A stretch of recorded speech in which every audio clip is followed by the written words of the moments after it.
The story begins with players who were granted access to enter the cultivation world, referred to as the game. They battled monsters and leveled up, acquiring artifacts and equipment along the way.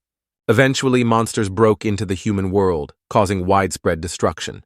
Since then, battles have been relentless. Cities were reduced to rubble, with the last survivors fighting for their lives. This continued until only one city remained, on the brink of destruction, much like the rest of humanity. Suddenly, one person spotted the massive boss demon, the Lord. The hero realized this was the last chance to defeat the ruler. His partner warned him against it, reminding him that the swordsman was humanity's last hope. Nonetheless, he attacked, declaring it their only option. Only his blade could end it. The spirits of the fallen vowed to use their remaining spiritual power to aid him in the attack. Sadly, this long war ended in humanity's defeat, but Gu Kishin was given a chance to be reborn. Some people came to the pit of the dead, hoping to find valuable items. The commander's partner was displeased with the idea of looting from the dead. Suddenly, the commander noticed an unusual golden blade and was thrilled by the find. He decided to take the blade first, planning to gather more valuables afterward.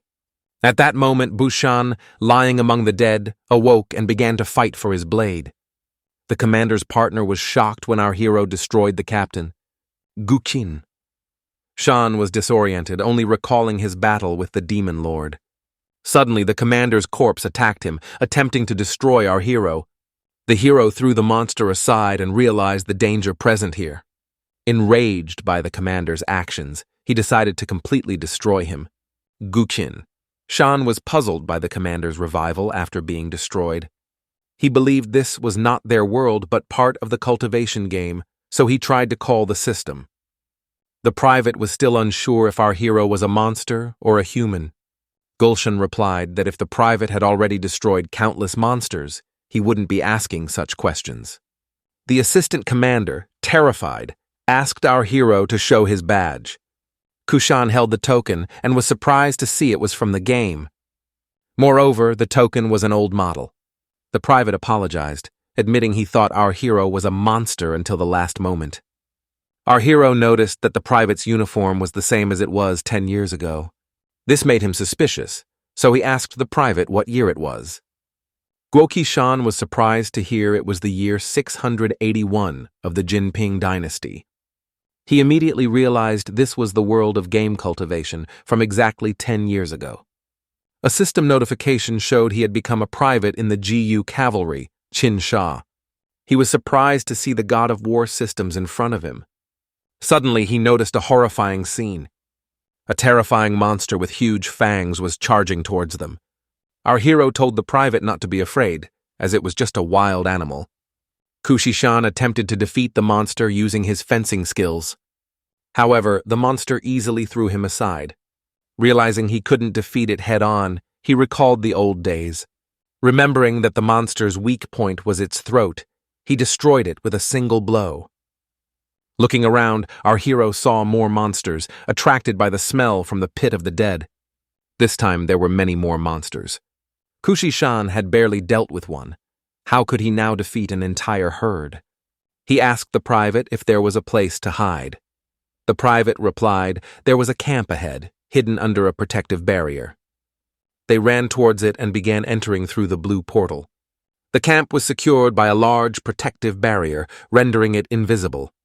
Our hero mentioned that he sensed a gap in the barrier upon entering, implying it wouldn't last long.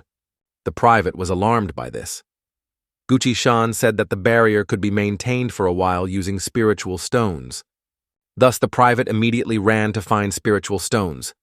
In the past, people believed the game cultivation world was a virtual game. Only at the last moment did they realize that the monsters breaking through were real. Our hero realized his rebirth was a chance to save humanity from doomsday. But first, he needed to find a way to protect himself, as he couldn't activate the arc of fencing during the battle with the monster. Suddenly, he remembered the war god system. Gucci-shani activated this system and initiated the basic functions. He discovered that by touching a weapon, he could use his abilities. Last time, he nearly died to kill one monster. Battling a horde would be suicidal.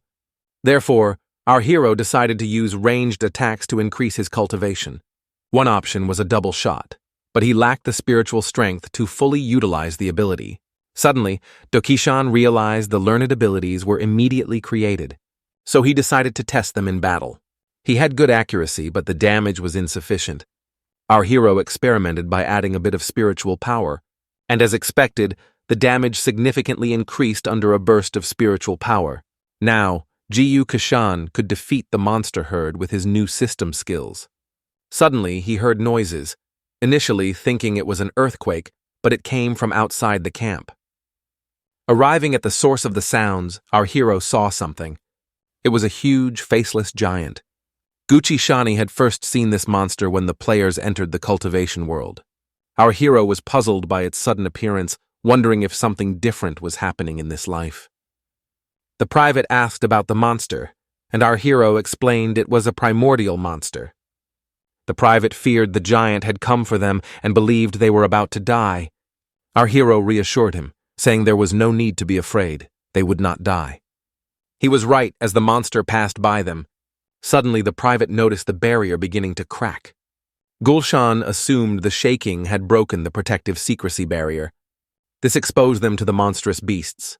Anticipating more monsters soon, they decided to handle the current ones. While fighting, he asked the private to take the spirit stones to the reception. The ranged attack was effective against the monsters.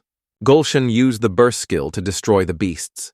However, his main concern was the giant's appearance. The private returned, saying he had installed the spirit stones, thinking the stealth barrier would hold a bit longer. Our hero said it wasn't that simple. The private didn't understand, as the faceless giant had passed and seemed non-threatening. Kushin explained that faceless giants travel with high-level monsters, so the barrier wouldn't protect them. Our hero sensed something massive approaching. Climbing to a high vantage point, he saw something that shocked him. Blood-sucking demons and dark flaming snakes were approaching in the distance. Shan noticed they seemed to be in a hurry. Their army was heading in the same direction the faceless giant went. Our hero was puzzled by the gathering of so many high-level monsters. Suddenly, the private pointed to an object falling from the sky. It turned out that a bird had fallen from the sky. The bird immediately began to flee upon seeing people. Our hero was surprised by such a smart monster, so he couldn't let it escape. He picked up a bow and started shooting at the bird. After capturing it, he noticed the bird had a red task. It seemed this strange bird was a courier. Could the monsters really be starting a war? The guy was puzzled. In the cultivation world, he knew every battle, but there was never a war between people and monsters at the beginning. If this wasn't for a battle, our hero thought it might be a preliminary preparation. Dilshan tried to remember something and asked the private what day it was.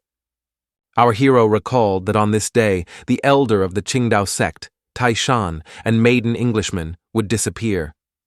Their power was at its peak, possibly giving humanity a chance to escape Judgment Day.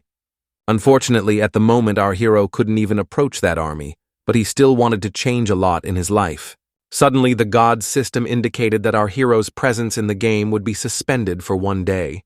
All of his inventory was moved to storage, and the transfer would begin immediately. The guy couldn't believe he was returning to his world now.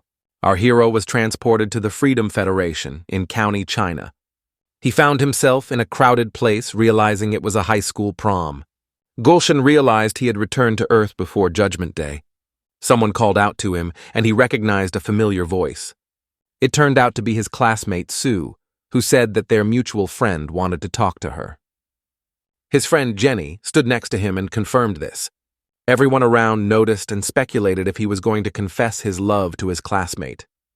In his past life, Jenny had poisoned him with something that affected his emotional state, causing him to act cruelly towards Wei. Because of this, he insulted the Sue family, and the Freedom Federation banned him from entering their territory. He had no choice but to go to the Fuxi Empire, but now he decided that in this life, he wouldn't let that happen again. His friend began urging him to speak quickly.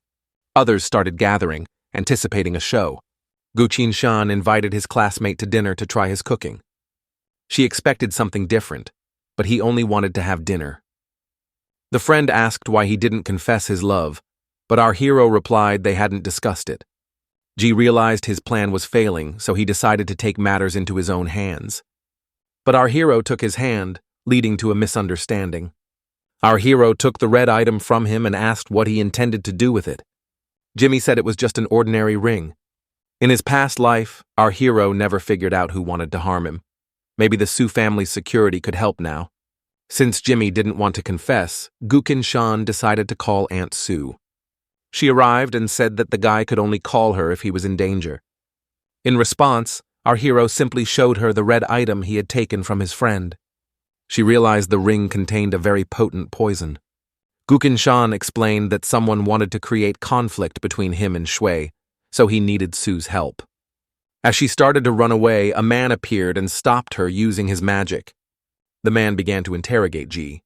He grabbed our hero's friend by the head and demanded he reveal the whole secret. She mentioned her grandfather was El, chosen by heaven, and his technique involved hypnosis. Grandfather Li asked the boy who wanted to harm Shui. After the interrogations, the grandfather concluded that she didn't know anything. The guy pleaded with Gukin-shan to spare him, citing their long friendship. Without hesitation, our hero said it was time to end this cursed friendship. Finally, the guy asked Han-su to check this person again. A classmate thanked Gukin-shan for defending her honor. She momentarily felt that our hero had changed. He noticed that System B was still active, meaning he could soon return to the cultivation world. However, he still didn't understand why the monster squad was moving so openly. It was also unclear why the system moved him between worlds, but it didn't matter because he was there to prevent the end of the world. Gucci-shan came to the realization that Zhenyu had experienced less fortune in his past life compared to him. Finally, he could return home, having spent many years away from his humble abode. Suddenly, a helicopter appeared on the horizon, catching the guy's attention. Thus, he emerged as a member of one of the 9 aristocratic families. The message conveyed that the young master sought an audience with our protagonist. Confusion enveloped the guy. He had severed ties with his family. Why would they need him now? Upon entering, he questioned why they sent a representative instead of directly contacting him. The representative highlighted our hero's outstanding achievements and his pivotal role in a scientific and technical company. They marveled at how someone like him could reach such heights. Surely even Suzhou was enamored by his talents. However, prestigious families vied for Suzhou's hand in marriage, advising our hero to refrain from entertaining such thoughts. Curiously, our hero inquired about the consequences should he pursue her. The representative ominously hinted at dire repercussions, even suggesting the possibility of taking his life. It dawned on the guy that his involvement could jeopardize their schemes. Was the whole ring ceremony just a facade? Our hero retorted, allowing the representative to pursue Suzhou if he wished, but Shan's actions were none of his concern. With those words, the guy turned to leave, leaving the representative seething with anger. He turned to his assistant, ensuring that everything was in place. Reassured that all was prepared, an unfortunate event would unfold in Qishan within the hour. Strolling through the slums, the guy contemplated the approaching year when the gates to another world would open. Thus, he resolved to swiftly advance his cultivation. Now, he must brace himself for the day of doom and confront numerous adversaries from the upper echelons. Suddenly, a group of hooligans emerged ahead, warning our hero not to hasten. One of them brandished a knife, cautioning the guy to slow down his pace. Our hero discerned that this encounter was no chance encounter. They had targeted him deliberately. He realized he could tap into spiritual power, utilizing all he had gained from that world. Recognizing the threat, the hooligans retrieved pistols, escalating the confrontation. Facing their firearms, our hero acknowledged these were no ordinary adversaries. Despite their gunfire, he skillfully evaded their bullets. He swiftly incapacitated most of the hooligans and prepared to confront the last one. Cornered, the remaining hooligan pleaded for mercy. With an arrow pointed at his face, the hero demanded to know who sent them. The hooligan confessed they were hired by Qiong, a member of the influential Song family, who doubted our hero's abilities. Qiong, known for his prowess in martial arts, asserted our hero's inadequacy. Had our hero possessed a blade from his past life, a lone assailant wouldn't have bested him. The guy grappled with his fragmented memories, puzzled by the system's blocks. The system imposed these blocks to prevent a void in observation. Determined, he resolved to proceed methodically. Though unsuccessful this time, Chief N wasn't one to concede defeat after a single attempt. In this instance, our hero couldn't rely on his fencing skills. Instead, he had to exhibit the prowess of the god of war to vanquish his foes. A certain individual had an unforgettable surprise in store for Gucci-san. This person informed the entire agency of their desire to speak with Sunny Z. Seizing someone's phone, they dialed Sunny Z, inquiring if the task was completed. The caller's irritation was palpable. Their plan had evidently failed. They hadn't anticipated our hero reaching out to them. A retort followed from the individual, doubting Gucci-san's capability to survive despite the contact. However, our hero extended an olive branch, mentioning that they knew the caller's whereabouts. Following the conversation, our hero destroyed the bully's phone. Before he could even contemplate averting doomsday, he had to contend with these affluent jesters. The individual shouted, questioning if their son would be the one to defeat him. The hero began to depart, stating that the bully had met the terms, securing his life. Meanwhile, at the casino in China County, Mr. X adamantly refused to relinquish the girl. He queried if they genuinely intended to slight him in this manner. A servant approached, informing him of the failed task due to our hero's intervention and subsequent challenge to a duel. Mr. X shook his head, reminding his minions of his assurance that there would be no complications. Expressing frustration, Mr. X implied they were causing too many issues. He proposed a more intriguing wager to the individual. Mr. X displayed a photo of our hero, instructing his subordinate to eliminate him. The girl, who had been listening in, suggested the individual accept the bet. In the event of failure, they could simply eliminate the kid and abandon the mission, hastening their return home. After all, the girl had grown weary of their current locale. This approach would expedite their departure, considering the girl's burgeoning boredom with the surroundings. Subsequently, the servant ventured into the slums. Upon breaking into a door, he declared his purpose, to apprehend Gucci-san. The servant queried how long our hero intended to evade capture. Suddenly, a faint blue beam resonated from behind him. It transpired to be an arrow deftly halted by the servant. Our hero hadn't anticipated the servant's adeptness in intercepting his arrow, a testament to his rank. Nonetheless, our hero prepared to launch subsequent arrows. The press service was astounded by how a destitute individual could wield a bow so proficiently. Simultaneously, the same individual monitored the unfolding events on a screen. Witnessing the boy dispatch the servant with arrows surprised the observer. Mr. X grew increasingly vexed, unable to comprehend why his minion hadn't eliminated the threat immediately. He emerged from cover upon spotting an arrow hurtling towards him. The servant underwent a transformation, morphing into a formidable muscular figure. Our hero recognized the servant's true strength and found the situation even more intriguing. Infuriated, the servant charged towards Gucci-san, intent on destruction. Intercepting the hero's arrow, he declared it was his turn, having exhausted the supply of arrows.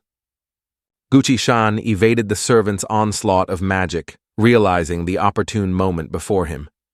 Recognizing the advantage presented, he seized the opportunity with determination. He aimed a powerful punch at our hero, but he missed. Kushan was astonished by the servant's strength. Some remained confident that our hero was done for. The servant questioned why our hero was hiding. However, he wasn't hiding. He was just getting ready for his next strike. Gukin. Shan delivered a powerful blow to his opponent, nearly destroying him. Now, his rank is at the second level 11 tempering, a strength equivalent to a minion. But his spiritual reclamation power surpasses the ordinary power of this world. The hero will now easily crush his foes. Dissension is uninterested in dealing with minions. It's time for him to finish this fight. Sho declared that he wouldn't give our hero a chance to attack. But the guy used his stabilization skill to dodge the blow, then utilized the burst skill to counterattack. Arrows pierced through the servant, leaving holes in him, after which he was destroyed. A quadcopter observed the entire scene, watching the room intently. The hero noticed it while looking at a huge hole in the wall. He prepared to shoot an arrow at the quadcopter, and seeing this, Mr. Ness moved from his position, asking the man why he was in such a bad mood, suggesting it looked like he was about to break the bed. Mr. questioned if the man truly believed he would fail. As he began to leave, he remarked that our hero was fortunate this time, but warned he would capture him next time. The girl sitting next to me commented that the man was arrogant, oblivious to the fact that losing to them had actually saved his life. It turned out that this girl was Lanka, the eldest princess of the Qing Empire. A servant approached her, advising her to control her impulses. She asked the servant what he thought of that Jinshan boy. He responded that the boy's strength was average, only slightly stronger than the servant's, but his fighting style was very unique. Intrigued by this, the girl requested more information about our hero. The man quickly gathered information about our hero and the security system. The princess decided they needed to get closer to Taguchi-shan. Shortly after, at the Capital Army Research Center, the guy was checked at the entrance. Once inside, he saw a massive robot suit. In a past life, our hero's skills in robotics were much better. He wonders if it's possible to use more powerful armored suits to withstand the impending apocalypse, but the line of thought is interrupted. Gulshan entered the restroom, thinking that if he hid there, his family wouldn't look for him for a while. He presented his hand to the machine to confirm his identity. The guy entered his apartment and began to undress to rest. Looking out the window, he saw the key to the other world hovering in the sky. He realized that Judgment Day was approaching, leaving him with little time. While meditating, he received a notification that his presence in the world was suspended for 24 hours. He immediately returned to the cultivation world, and a private asked if he was okay. He realized that time stops when he moves from one world to another. The private asked what our hero was muttering to himself, but he asked the private to ignore it. Guqin-shan thought that the situation with Ning and General Sun shouldn't be revealed, as it was just a guess. He asked where there were weak, monstrous predators nearby. The private replied that they were not far from the camp, in the woods. When asked why he needed predators, our hero replied that it didn't concern him. The private was surprised that he could go to such a place alone. The guy began to destroy predators, earning a lot of experience points. It wasn't difficult for him to advance to the 3rd level of G, tempering. Gulshan received a notification that he could exchange spiritual power points for experience points to level up faster. Our hero couldn't figure out what spiritual power points were. Suddenly, the system explained that they are the most important component of all existence, originating from the soul. Thus, our hero chose to level up using spiritual power points. He wondered how high he could rise with his current spiritual power. The guide became convinced that he could indeed break through to another level without experience points. This was unprecedented in the cultivation world. Spiritual powers are the most important component of this world. Suddenly, the guy heard a sound behind him. It turned out to be a giant Python K, which was also a low-level monster. Now, Gukashan was confident he could easily destroy the python, believing he would gain a lot of spiritual power from it. Our hero activated his stabilization skill and started shooting arrows at the python. By destroying the giant beast, he replenished his spiritual power reserve and noticed a significant increase in his power. The body of a giant python is a valuable artifact, so he couldn't just leave it there. The guy approached and observed the poisonous features of the giant python. Suddenly, he saw another python approaching him. Despite using his skills, Gukashan was unable to destroy this new python. This python had already figured out all of our hero's abilities. The giant predator began to attack, and our hero realized he might not make it out alive. The poison started spreading throughout his body. The toxicity was monstrous, causing our hero to collapse. In his current state, he couldn't fend off the predator. He needed a stronger strategy. He spent his spiritual power points to acquire new skills. As he recovered slightly from the poison, he saw a chance. Gukashan used a double shot to destroy the giant python. His arrow pierced right through the predator. After such a blow, the python couldn't withstand it and fell to the ground. The guy realized that using spiritual power had accelerated the poison's spread throughout his body. Gukashan began eating the snake's gall, which tasted very disgusting. Although it was disgusting, the snake's gall acted effectively as an antidote.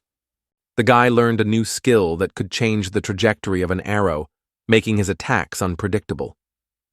However, the time interval between arrows was too long, so he thought about combining the skills of stabilization cues and the flight of two swallows.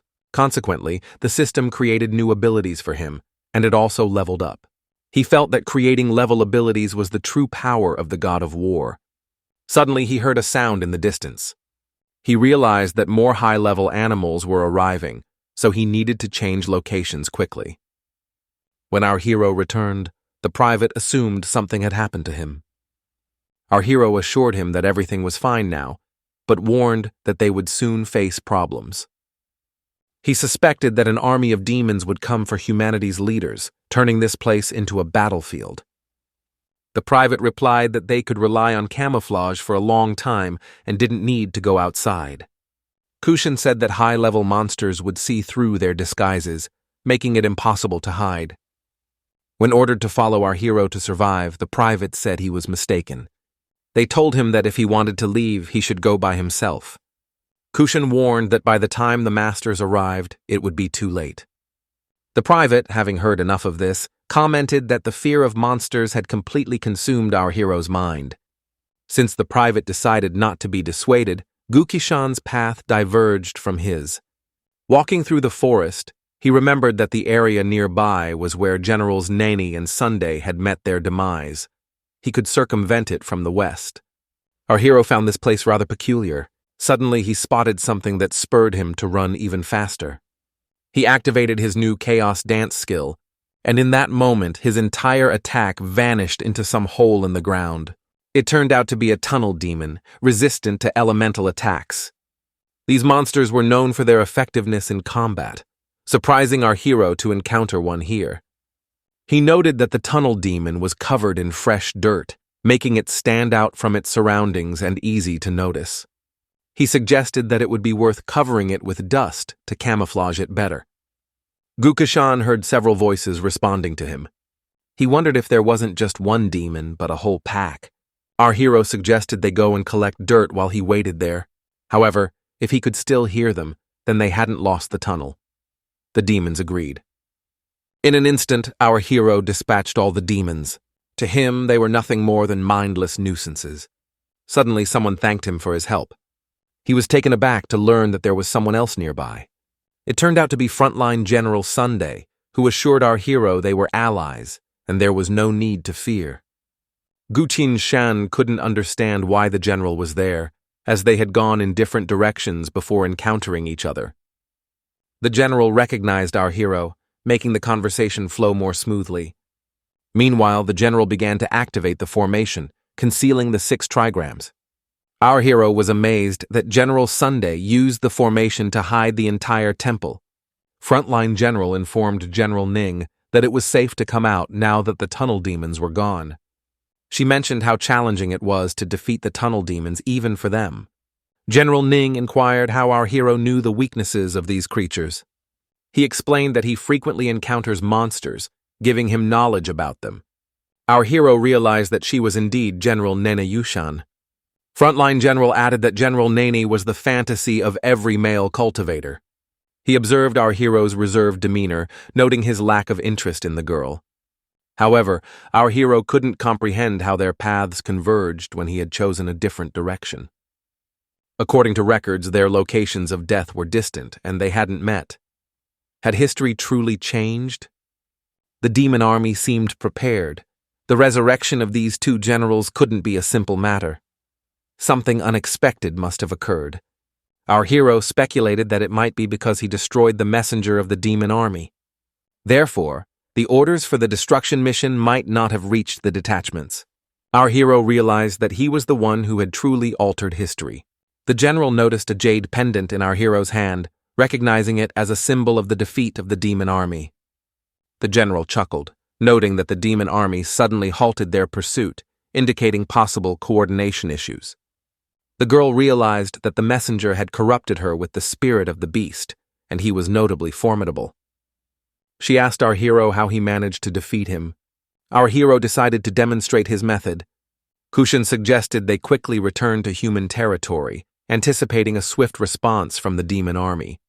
The generals concurred with our hero's assessment and agreed to move forward. Suddenly, something strange occurred with General San. She nearly stumbled, but our hero caught her in time. Despite his assistance, the girl insisted she was fine. Gushan inquired about General San's condition. She explained that she and General Ning had been poisoned by demon soldiers a couple of days ago. General Ning had suffered the most. Our hero mentioned he had items to treat such poisonings, but wasn't certain of their effectiveness. He produced the python gallbladder, asserting it was precisely what they needed. Since demon armies often used poisons, the girl should keep it for herself in case of need. After some deliberation, the girl accepted the gallbladder, prompted by our hero's ultimatum. General Ming had a fiery temperament, so it was essential to defuse the situation before it escalated. The girl reflected on the delicate balance of trust and betrayal, realizing even those she trusted could betray her, while strangers might genuinely care for her well-being. The girl found that all the cultivators she had encountered that day were perverts. However, Gukishan seemed different to her. The general questioned whether the leftover food had truly weakened him to such an extent. They decided not to disturb her and moved away to keep watch. They reached a place and settled on some rocks. General Sun began employing some sort of magic to discern something in the sky. Our hero asked why General Ning and Sun hadn't sought help if they were attacked by demons. General Sun explained that they had sent distress amulets to people for help, but received no response. But were they truly intercepted by demons? Gushan asked if there were traitors among the top ranks. It turned out that indeed there were. When the generals investigated, they discovered demon spies among their ranks. Now our hero understood why no one had come to aid the generals, realizing there were also traitors among the people. In this scenario, the situation was much more perilous than he had initially thought. He hoped the demons wouldn't arrive too swiftly. Meanwhile, a private in his camp was frying chicken, thinking our hero was merely foolish. Suddenly behind him, he witnessed something dreadful. It was so enormous that the barrier began to crack. It turned out to be a faceless giant. Meanwhile, General Ning had already purged the poison from her body and would soon fully recover. General Sun informed our hero that the Shanda sect would be recruiting next year, advising him to enter his name. The general then approached them, stating that she was fine and that her wounds were almost healed. She came up to our hero and expressed her gratitude. He humbly replied that there was no need for thanks, acknowledging her as the primary force opposing the monster army. General Sun urged them to move forward, as they didn't know how many more monsters lurked nearby. Suddenly they sensed something familiar. Could it really be the same faceless giant? Our hero realized they couldn't escape, and these creatures wouldn't give them a moment's peace. With no way to hide, Ning proposed they face the giant in battle. Kushan agreed, acknowledging that they had to fight their way through. The girl suggested using her weapon since our hero's was too weak. This weapon, called Night Rain, had been given to her by her father, and now she entrusted it to our hero. Gushan inspected Night Rain and realized it could conceal the owner's murderous aura. With daunting battles ahead, they decided our hero should keep hold of this weapon to avoid complicating matters for their team. The giant could absorb spiritual power and was impervious to the 5 elements. Now, the general understood why her 5-element technique hadn't worked on the giant. Since the 5 elements were ineffective, the girl proposed she take on the giant in battle. General Sun and our hero would handle the remaining monsters. Witnessing how General Ning dealt with such a formidable foe, Gushan was simply in awe of her prowess. However, I didn't understand why she opted for the short blade over a sword. She would have been even more formidable. It turned out she used to be an exceptional swordswoman but eventually switched to the short blade. General Sun explained that she had once had a close comrade who practiced sword cultivation, but he betrayed her. Whenever she encounters swordsmen now, she defeats them until they beg for mercy. What's even stranger is that many swordsmen still show interest in her, despite her reputation for ruthlessness. Ning approached them, questioning why they were gossiping instead of dealing with the monsters. They agreed with her and realized they needed to take action. General Sun activated the mountain barrier. A snake appeared, prompting our hero to activate the Dance of the House skill. He successfully destroyed a high-level dark flaming serpent, gaining 20 spiritual power. The system indicated that the current situation allowed for memories to be activated. Our hero was surprised that the system chose this moment to do so. The system tasked him with changing and saving 2 generals, stating it was the only way to survive. However, our hero felt he wasn't strong enough to battle the giant in such a fight. The longer they remained, the more enemies would surround them, spelling certain doom. Lost in thought, Gukishan pondered over the task assigned to him. The general suggested it would be beneficial if he joined them. At that moment, their barrier was breached. Our protagonist gained an additional 20 points and enhanced spiritual abilities by vanquishing the serpent. With his current tally at 41 points, he finds himself unable to access the Night Rain skills. He commenced assessing his existing skills, realizing that each proficiency within the realm of the God of War artistry would augment his chances of survival. It was a significant boon as our hero acquired 4 new skills. Just in time, our hero intervened, activating the devastating bombing skill. While the resultant damage was immense, the expenditure of spiritual power was equally significant. Meanwhile, the horde of monsters was steadily advancing. Lingering here would only diminish their odds of success.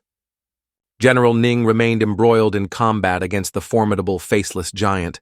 Jiyu Kishan inquired about General Sun's potential means of contacting the outside world. Calling upon the 3 saints for assistance could avert their impending demise, but currently they found themselves encircled by the monster army.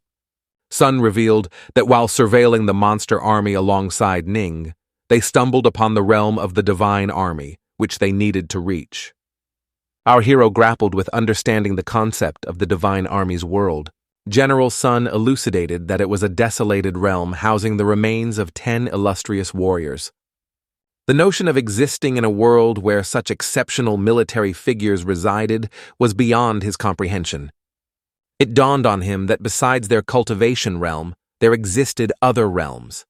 Does this imply that the termination of online worlds signifies the existence of other non-quantified realms? Jiyu Kishan assured General Sun of covering his retreat, allowing him to infiltrate the divine army's realm. However, General Sun entrusted our hero with the responsibility of completing this mission. The general had sustained injuries long before the drought demon emerged. If he ventured into the realm of the divine host, the demons would track him down. Entrusting our hero with the movement symbol, the general urged him to safeguard it. Additionally, he provided a barrier disc, known for its various protective functions, with a limited duration of activation. Curious about the general's endurance, our hero inquired how long he could hold out. The general grimly stated that his barrier would collapse in half a day, sealing his fate. Promising to return, our hero assured the general of his eventual rescue. The general disclosed leaving his people in the realm of the divine army, unsure of their survival. If they were alive, they could aid our hero, hence his journey. Setting forth, our hero entered the void, anticipating transport to another world. Disoriented, he found himself in an unfamiliar place, his nerves on edge. Amidst strangers, our hero struggled to identify anyone. Spotting a figure in a black suit overlooking a mound of skulls, our hero observed as green flames erupted from his mouth. Startled, he watched as the man beseeched Bushan for help in exchange for immortality. Our hero regretfully declined, citing his current mission. Incensed, the man lamented missing the opportunity, the first in millions of years, as our hero ventured into the divine army's world. Realizing the gravity of the conflict, our hero grasped the noble nature of the war unfolding. Surrounded by monsters, he heard the distant voices of people, offering a glimmer of hope. Despite the dire surroundings, a semblance of humanity persisted.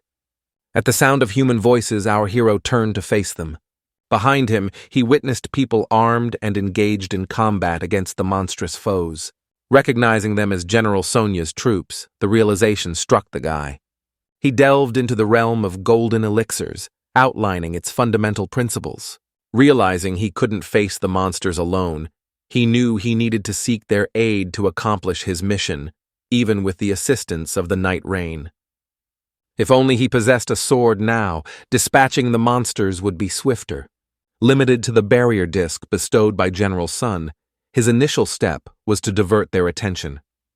Playing the Guqin, Shan activated the locks, commanding the monster's focus towards him. People, witnessing this, were incredulous at the sight of a person amidst the chaos. Amidst the enemy ranks, the combat sphere proved most effective, offering a singular opportunity. Drawing upon his spiritual strength, he moved swiftly and accurately. The speed he achieved surpassed his wildest expectations. Utilizing the Guqin, he activated the barriers, shielding himself and the people. Asserting his connection to General Sun, he warned them of the barrier's limited duration. Urging them to swiftly break through the enemy's encirclement, they knew time was of the essence. Mistaking him for a master of barriers, the people believed their salvation had arrived. Encouraging their departure, he emphasized the urgency of their escape amidst the still formidable walls and ice. Abruptly, a chill descended as the fog enveloped the barrier in an eerie calm. Sensing the shift, they hastened their retreat, grateful for his intervention. The last disciple of the sect expressed gratitude to our hero for his assistance. Guqin humbly declined their gratitude, stating he had another task at hand now. Introducing himself, the hero explained he was sent by General Sun on a vital mission, seeking their support. Expressing hope for their assistance, our hero laid out his plea. Guqin questioned if the general was truly besieged by monsters and unable to dispatch aid. Confirming the dire circumstances, the general appealed for their help in reaching the portal to seek assistance. A member of the group lamented the formidable obstacle of an entire army of monsters blocking their path to the portal, foreseeing their doom. Our hero warned that their concealment wouldn't last, and lingering meant certain death. Proposing that reaching the teleporter offered a chance of salvation, our hero rallied hope. Agreeing with our hero's assessment, Guqin urged them to seize the opportunity rather than remain idle. Trusting in his leadership, the group consented to follow him without contention. Recognizing Guqin as the most seasoned leader among them, they complied without argument. Gulshan acknowledged Ling's decisive leadership as crucial for their agreement and potential survival. Acknowledging Ling's bravery and prudence, Guqin affirmed his leadership over the group. Our hero sensed trustworthiness in Ling's actions, having taken the riskiest position. Noting the blockade of monsters ahead, one of the group members expressed concern. Ling affirmed that this was the sole path to the teleporter, urging them to press onward. Wujin volunteered to lead the vanguard, ready to forge ahead. Charging headlong into the pack of monsters, another individual named Ma decided to join his side. Advised by Lu not to rush into battle due to his limited cultivation at the condensation level, our hero paused. Guqin pledged to provide support from a distance. With resolve, the group engaged in battle against the swarm of monsters. Leaders warned of their dwindling time. Guqin, wearing a joyful expression, urged them to advance towards their objective without delay. Suddenly, a colossal plant emerged from the ground. Moments later, a girl emerged from its depths. Ensnaring one of the group members, she commanded him to attack them. Panic ensued among the group as they noticed something behind our hero. Acting swiftly, the leader moved to shield him. The same girl, revealed to be a succubus, appeared behind our hero. Instructing the leader to focus on the monster, our hero urged him to forget about him.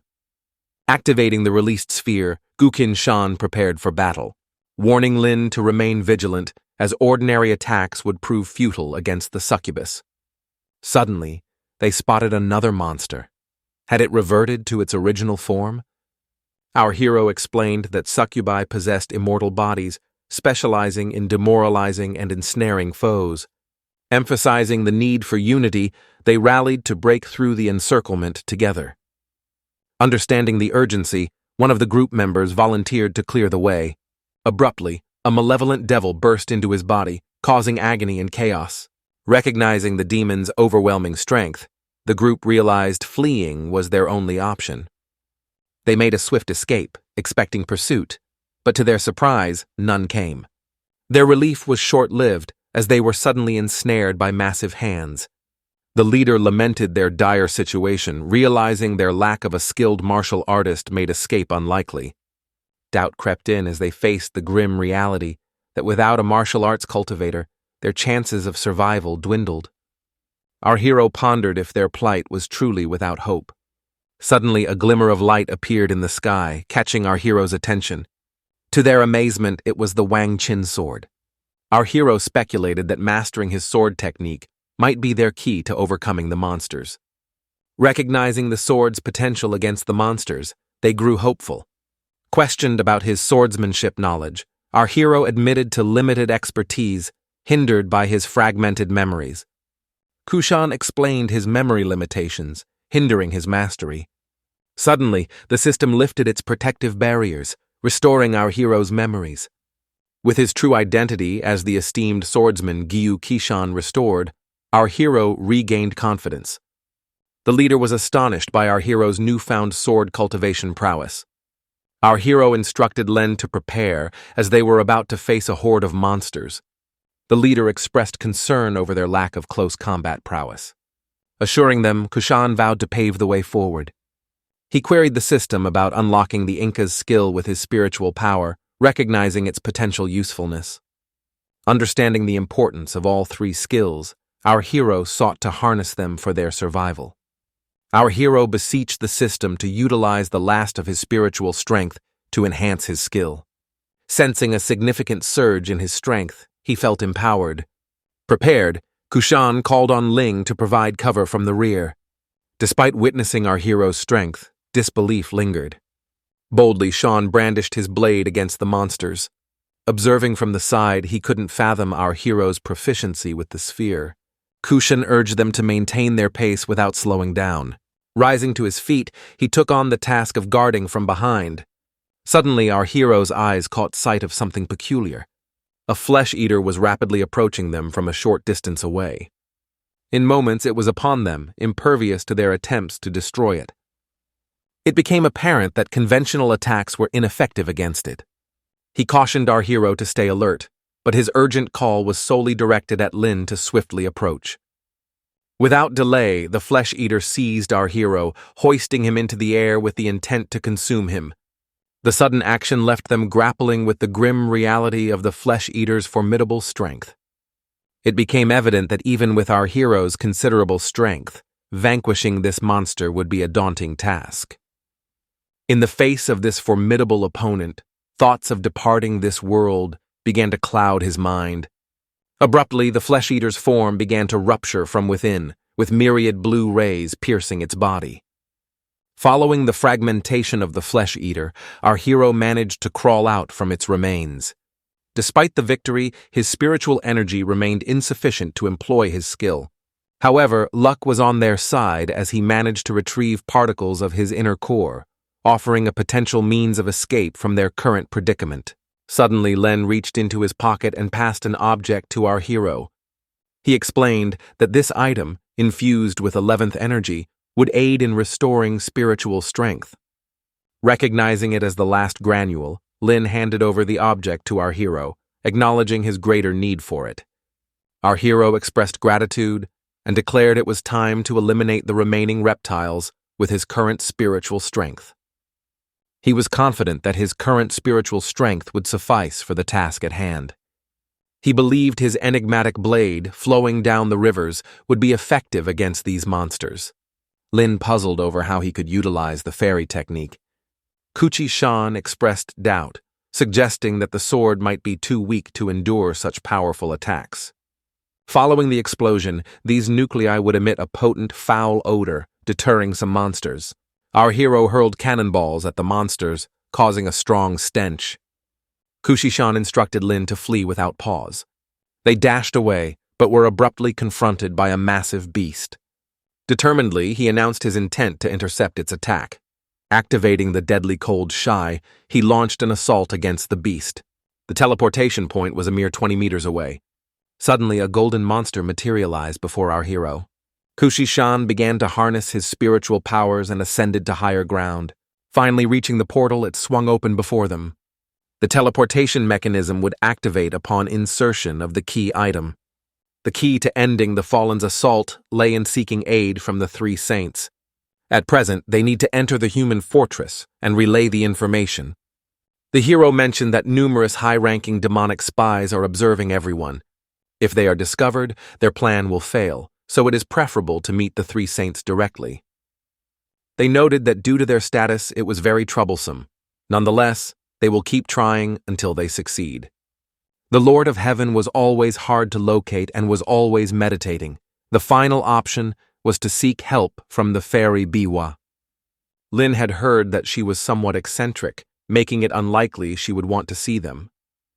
Even if she agrees to meet, it is improbable that they could persuade her to assist. Although they can make her believe, they cannot assure her that there are no demon spies among humans. Suddenly, another idea formed in the hero's mind. This was to participate in the game of 1,000 flowers. The fairy, considered the most powerful being among humans, can easily visit the Holy Lands whenever she wishes. This is why she established the fairy kingdom. This kingdom is commonly known as the Temple of 1,000 Flowers. The fairy is highly unpredictable and creates numerous challenges for people to observe their responses. The game of 1,000 colors has been ongoing for several years. Winning it means the fairy will fulfill any request. Despite this, the fairy has 3 more followers. Link mentioned that in the past few decades, no one has managed to win this game. However, since this is the only way, the ring must aid our hero. Despite his poor condition, he agreed. Suddenly, Lan began undressing in front of our hero. He revealed a poisonous spider on his chest, draining his spiritual power. He used to live in Jinan, but now the spider resides there. He tried various methods to remove it without success. This is why he wants to participate in the fairy's games. Since both want to join the game, they must go to the fairy kingdom. Thanks to the battle, our hero gained a lot of spiritual strength. This power will be useful in the game of 1,000 colors, so they decided not to use it now. They opted to use the portal to travel to the fairy kingdom. Upon arrival, the place was stunningly beautiful, but the challenges ahead were unknown. Suddenly, Lan told our hero to look away. A wild boar was charging towards them at full speed. Our hero thought this might be one of the tests. Gucci Shan suggested they simply step aside for the boar, doubting destruction was allowed in the kingdom, then questioned why they should yield to such an aggressive animal. Our hero began apologizing to the boar for blocking its path, thinking Gucci Shan had gone mad. After his words, the boar calmly walked past them, then was surprised by our hero's politeness. After that, they decided to continue onward. Then asked our hero how he came up with such an idea since he hadn't seen anything. It turned out the boar was actually a fairy. This was the first time she witnessed someone passing the test this way. For the first time in years, someone interesting had appeared. In the distance, he saw other people who had also come to participate in the game. These people had expressions that suggested something significant had occurred. To start the game, they first needed to go through someone. They should complete the sentence. The person whose sentence the judge liked would proceed. Our hero began pushing his way through the crowd. As they moved forward, they saw a goose with green eyes ahead of them, then wondered if this was the test administrator. Now everyone had to listen to him carefully. Our hero Arslan was asked if he had soul stones with him. He replied affirmatively, noting they could serve as a bribe. Gucci Shan approached the goose and explained they were in a hurry, needing to see the fairy as soon as possible. He placed the stones on the table, asking if the goose would do them a favor. But the goose replied he didn't need them and questioned our hero's intentions. The goose said the more he looked at them, the more upset he became. Taking the stones, the goose said he didn't want to see them anymore. Our hero agreed and promised not to trouble him again. The onlookers were furious, as almost everyone also had soul stones. They began asking the goose to do them a favor as well. The goose, looking angry, told them to leave immediately. A girl asked why those guys were allowed through, but they weren't. The goose replied that it was because they were handsome, and these people would only defile the fairy's eyes.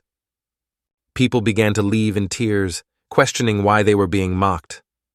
With half the crowd gone, the goose continued searching for a rhyme. Meanwhile, our heroes walked along the riverbank, commenting on the strange character of the fairies. Then didn't expect the goose to be the same. The hero noted that it was an unusual goose. Len was surprised to learn that the fairy's first follower was this white goose. This explained its unpredictability. A man with a boat awaited them on the riverbank, saying they could reach the fairy's palace once they crossed. The group approached the boatman to ask if he would ferry them across. They inquired if he could take them across. The boatman asked if they truly sought the scroll of 1,000 flowers. If so, they would need to pass his test first, then suggested asking the boatman for a hint. He replied that they needed to catch a large black fish in the water. Our hero sensed something was amiss with this task.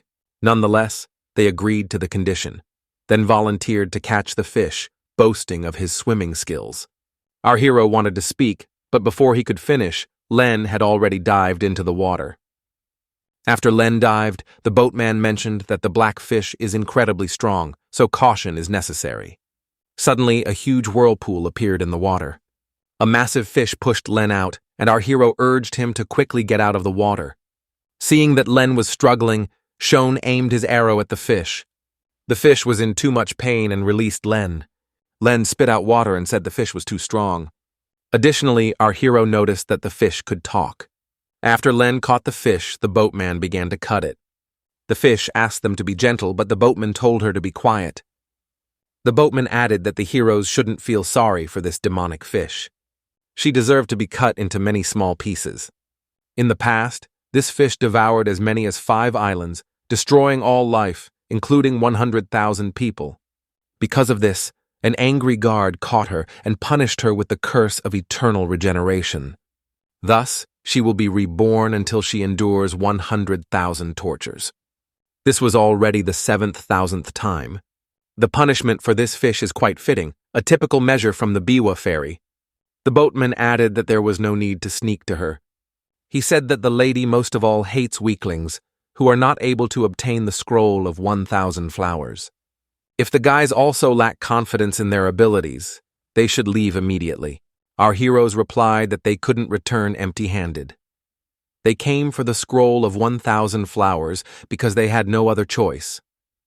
The old man said it was wonderful. He loved that determination. However, only one of them could obtain the scroll. Therefore, they must each work alone. The guys decided to take the test where they had the best chance of getting the scroll. Link told the boatman that he wanted to take his tests. The boatman agreed and said he didn't need to cross the river. During the Great Famine and Flood about 100,000 years ago, the gods of water and fire fought here. Somewhere underwater, there is still an ancient relic. Link needs to dive to the bottom and find it. The guy thought, this relic is indeed from that time and belonged to the gods. The boatman told him not to fuss and gave him a willow twig, saying it would help him handle the water and should be used only as intended. Link thanked the boatman and said he would go first. He mentioned that the fish had been living in these waters for years and probably knew where the relic was. She knew the way to it like the back of her hand and was then asked to show the path. As Link plunged into the water, the boatman asked our hero about his plans.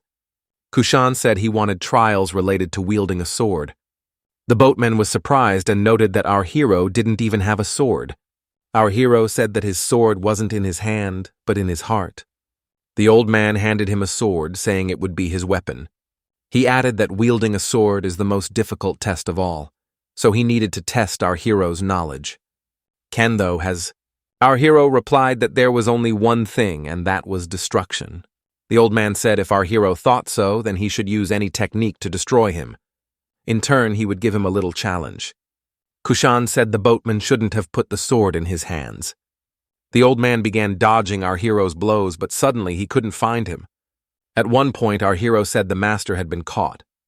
The boatman acknowledged our hero's skill and said he passed the test. He told him to move forward because the next test awaited him. Our hero asked if he could take control of the boat.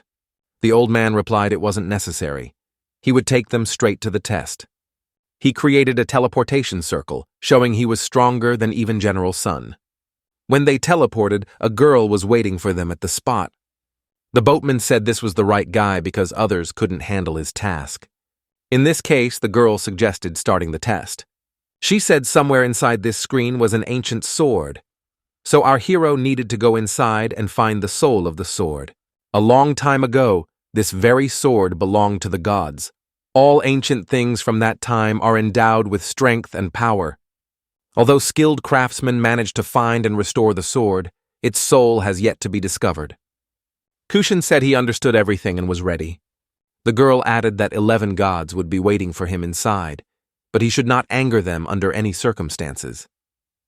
Because even the girl couldn't protect him. Our hero understood and accepted the test. The girl has not been able to solve the riddle of this sword for 10 years. She hopes that this guy will help her. Inside, in front of him, the guy saw huge stone statues. Most likely these are the same gods. According to the girl, the sword used to belong to them. Our hero saw ancient writing. He knew that a spell in this language was much more powerful than ordinary runes. The drawings depicted something like a story about the past, showing how people fought against the demons.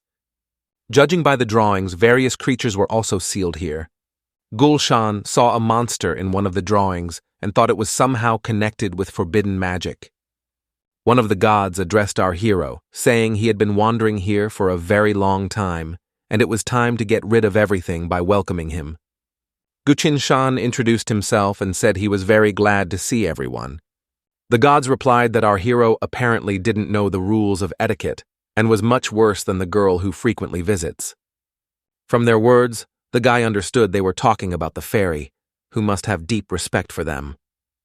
Our hero said he needed to pass their test to obtain the sword and meet the fairy. One deity expressed outrage at the boy for uttering the sword's name. Kushan noted their violent nature but acknowledged their exceptional ball skills. The deity identified the technique as the fire blade. His blade kept the entire demonic army at bay. He sought to understand how he acquired this technique. He found all the statues oddly peculiar. He inquired the other deity about his training style. Another person stated he trained in the Jew blade saint style, indicating he belonged to a rare thunderstorm faction. The hero admired them. Gulshan praised them as skilled swordsmen who were greatly admired. To demonstrate his respect, he vowed to defeat them. A deity warned the hero to apologize immediately or face inability to be reborn. The hero, claiming to be a demon, announced his intention to release the sealed monster in the ruins. The girl who let him in questioned his behavior. She found the situation interesting despite the usual problems. Guqinshan asked if there were any final words before the deity's demise. The stone statues, furious, prepared to attack the hero. However, the hero questioned their hesitation. The deity admitted lacking the strength to defeat the hero, as all their power was sealing the demons. The other statues confessed to the same lack of strength. Our hero had already drawn his bow, ready to shoot an arrow given by one of the gods. However, he intentionally shot the arrow wide. Guqinshan claimed his hand slipped and promised to aim better next time. One of the gods asked if our hero was afraid of immediately releasing all the sealed demons. Our hero replied that he would stop deceiving himself and would use all his strength if necessary. The man admitted he mostly studied the names of the techniques. One of the gods mentioned that he uses the fire blade style, which requires the fire element. As a result, water resonates with fire, and some spiritual powers counter it. This is the first mistake. Even more ridiculous is the god who uses the Jew holy blade style. His sword enhances air attacks and is based on electricity.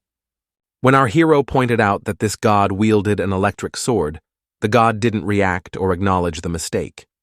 However, our hero doubted that they lacked significant power. One of the gods explained that they had their own reasons. The second god wanted to tell our hero something, but he realized they were just trying to distract him. The god said they were lucky this time, but they would definitely meet again. Suddenly, after this conversation, they all vanished. Guqinshan heard a voice asking where he was headed. He realized it was the voice of a fairy who then appeared. Our hero finally met her. The fairy congratulated him on winning her game. She inquired about his clan affiliation, but the hero replied that he didn't belong to any clan. Surprised, the fairy asked him to state his wish. The hero explained he sought the scroll of 1,000 flowers to save 2 individuals. The fairy asked if these people were dead or ill. Guqinshan explained that his 2 commanders were in another world, under attack by monsters.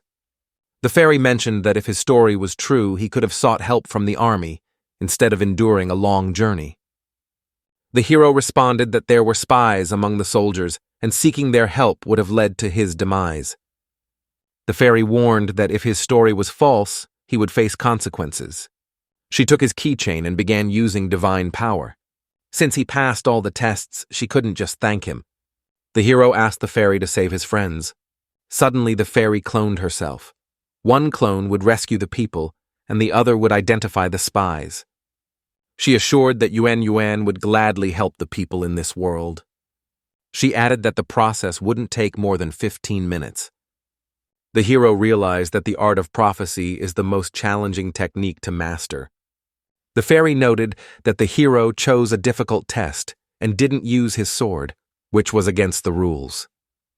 Two maids appeared before the hero, and the fairy said if he defeated them, she would overlook his mistake. The hero agreed, and they began to fight. A few minutes later, he thanked them for the battle and emerged victorious. The fairy was amazed by his incredible skills and offered him a new sword to replace his old one. The hero explained that the boatman gave him his current sword, so he requested the new sword be given to the old man instead. The hero urged the fairy once again to rescue the people as quickly as possible. She reassured him that they wouldn't die, and even if they did, she would be reborn. The fairy mentioned that the main character needed multiple swords but should choose only one. The swords from the fairy kingdom were stunning. The hero struggled for a long time to choose a suitable blade. The fairy was surprised that Gucci-san had studied this. She was curious about what kind of sword someone like him would pick. The hero examined a sword designed for destruction, which could take over one's mind with prolonged use. The fairy considered this a wise choice, noting the previous owner had self-destructed. The second sword was a fire sword, which didn't match the hero's abilities. The third sword was small and light, the simplest of all, and rarely used. The fairy was impressed by the confidence radiating from the hero. The hero selected the most suitable blade and stated his choice. The fairy asked why he chose the worst sword and offered him another chance. Gucci-san declined, saying it was the best fit for him. The fairy recalled that she also chose the worst sword because it suited her best. She mentioned that the blade originally belonged to her.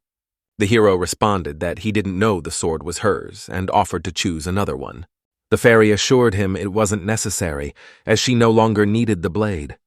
The earth blade weighed about 867 million genes and could change its weight. This sword previously belonged to the Bahamas and helped maintain contact between heaven and earth. The hero felt unworthy of receiving this sword. The fairy remarked that with this sword, he would inspire fear in everyone and wondered if he could become stronger. The sword could unleash its full power, but only if the owner wished it. Therefore, there shouldn't be any problems, and the fairy didn't think anyone could interfere with him. She said this moment would mark the beginning of a new story and handed the sword to the hero. She placed a special barrier on it, ensuring only the hero could use it. The hero took the sword and thanked the fairy. She noted that Gucci-san was just like she was in her time. The hero's parents died when he was a child, and he grew up completely alone. The fairy was curious about what it was like to survive alone.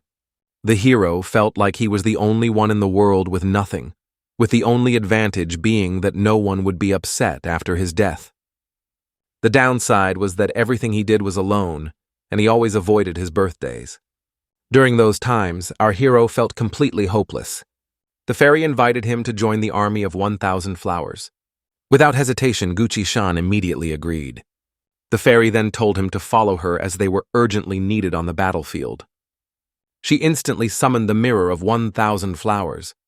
The scene shifted to the battlefield with the faceless giant.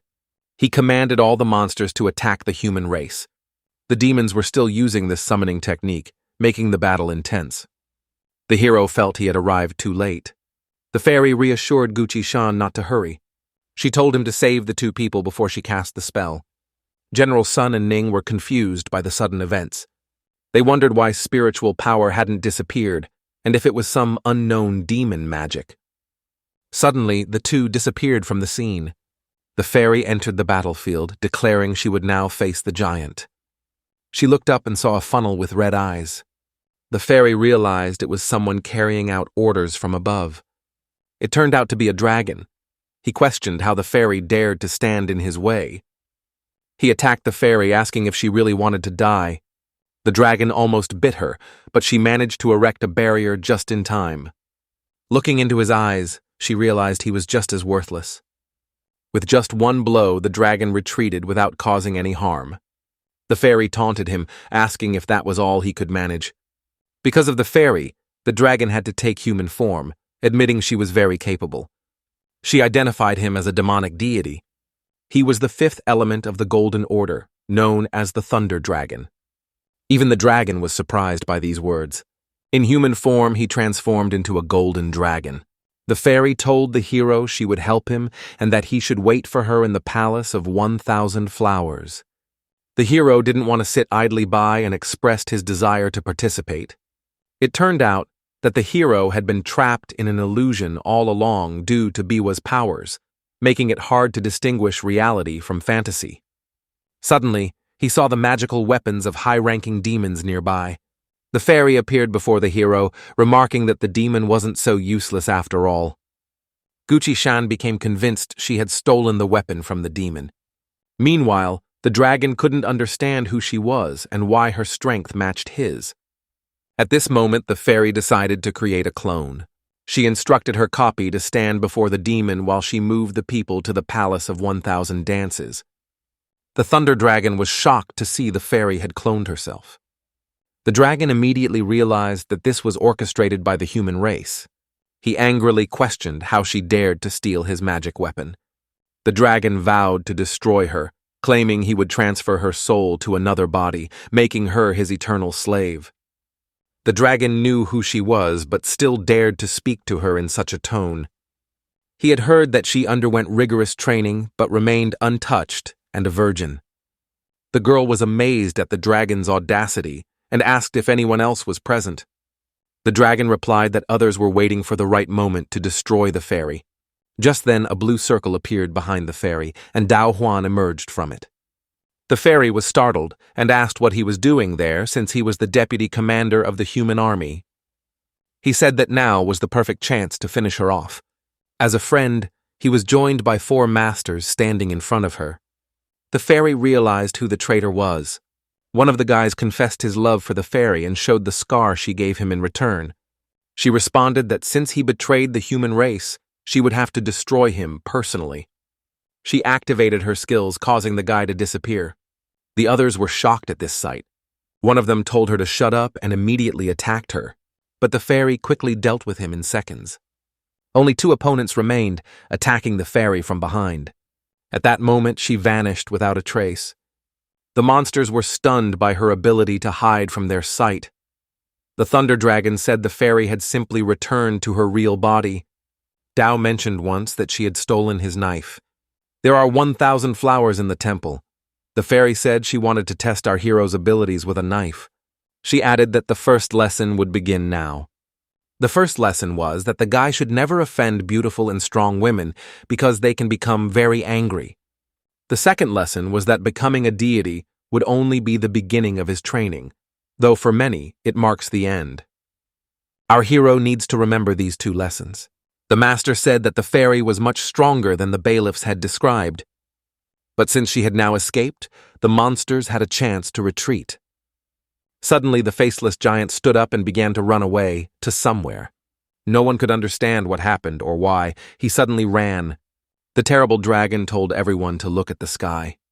There was a huge river in the sky. The monsters thought it was some kind of skill, but they were sure that there was nothing to be afraid of. There are 5 of them here, so they can develop this spell. Suddenly, they saw a girl in the middle of this river. The formidable dragon looked at the figure of this girl and liked her. Taking a closer look, others saw that it was some kind of monster. The red dragon became the prize of his partner and did not say that he would destroy this spell and this monster. But this girl's kick is so powerful that it can destroy an entire city. One of the monsters realized that it was the goddess Eric who ran, but the second one could not believe it because she is in hell. One of the monsters said that there was no need to anger her with 1,000 flowers. He mentioned that if this spell is able to merge 2 different dimensions, then it is definitely of divine level. The second added that they would not be able to destroy it, and said if he is a weakling, then let him run. The girl asked where he was going. She added that they could all cross to the other side of the river. Yes, one could not understand what she was. Is this really the real power of fairies? It will be much worse if this is only a small part of it. One of the monsters asked the girl not to destroy him. He added that he took his daughter and forced him to do all of this. He had no choice. He said he would do anything if she didn't destroy him. The girl said that she would forgive him if he repented for what he had done. He obeyed these words and began to apologize. The girl called all the guys in the set. Well, for some reason, the cases of these people were not heard. The guys began to apologize and asked her to forgive them for their insolence. The girl told him to shut his mouth and climb on board. Seeing this, our hero wondered if he could reach the same level. The guy paid attention to the fairy's hair, but she said that everything was fine with it. Since both generals were saved, the traitor was caught, and the enemies were killed, the system should complete the task soon. Although General Song was seriously injured, he thought that the fairy would take care of him. Our hero asked the system to return him to his world. The guy woke up in his bedroom, and when it was done, it seemed like real time slowed down a bit when he was in the game. He realized that the end was near, and he needed to be prepared for it. Suddenly, he received a call. She told the guy that she had good news. She was accepted into a state university and will go there for the first time today. Gucci Shan congratulated her. This is the best university. The girl thanked the guy and said that it's her birthday next week. After that, she asked what he would give her. The guy answered that she should not doubt it. She will definitely like it. Now the guy decided to get down to business. He asked to be connected to the goddess of justice. The system began processing information and preparing to fulfill the request. Contacting the goddess of justice, the guy asked if she could reduce the time he spent passing these tests. The goddess of justice is a special entity responsible for processing all processes of the system. These goddesses represent the scientific achievements of all mankind. She is the best invention of the human race. The speed of its calculations can change as early as this year. Thanks to this goddess, the country's combat power increased. Our hero asked her to provide him with all the necessary materials as well as technical support. She reminded him that artificial intelligence was not yet fully developed. Now she knew about it all. She asked if he still wanted her to help him. Kuching-san said that yes, Vinny. However, you can't make the effort that he wants. The system checked our hero and accepted his request. Construction of the mech will take place at the space base. Soon our hero will also move there, to the space base. The system for developing maps was already ready. Does our hero have any wishes for the project? He can ask Gugu Kin. Sean believes that a hero always represents hope for salvation no matter what. The system didn't understand what he meant, so he needs to say it in different words. He asked that they begin with the creation of a system of vital signs. He also asked them to write these problems on a separate piece of paper, and he would try to solve them. The goddess promised that she would keep this secret in accordance with the rules of the Constitution. A little later, in the president's office, the army generals said that the goddess of justice had gathered them all. Probably nothing bad happened. The ideals. Some told them not to worry. Why worry so much about this? After all, some kind of war could not start. The president of the union entered the office and asked the goddess of justice to join. She asked that she needed consent to install a maximum security system for the space base. The president was surprised by what could have happened. But due to the privacy policy at the moment, the goddess of justice cannot disclose this project to them. Last time there was a real discovery, thanks to which they were now able to gain access to outer space. The president said, if the goddess of justice is confident in that person, then they should give their permission. All three commanders-in-chief also gave their consent. Now the defense system of the space base has reached level 5. Danila is now responsible for ensuring the safety of the project to prevent unforeseen problems.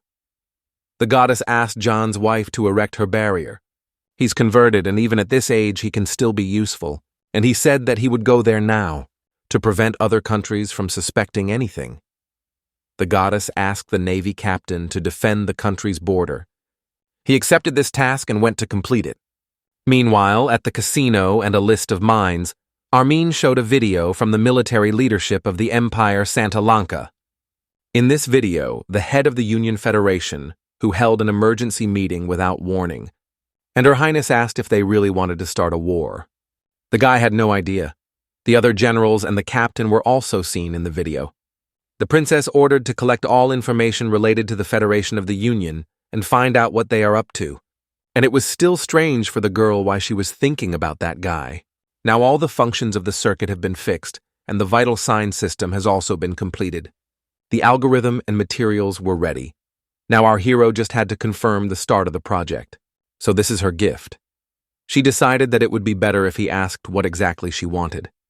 He asked the entire server to send a message and asked her what form of mecha she would like to see. A message came from her that she liked the shape of a sparkling angel because it symbolizes love. The system gave the mecha the form of an angel and set up personal permissions so that only he and Su Shur could control it. Since the guy finished his business, he asked to be returned back. He figured out the gift, and his improvements for development will help cope with the end of the world.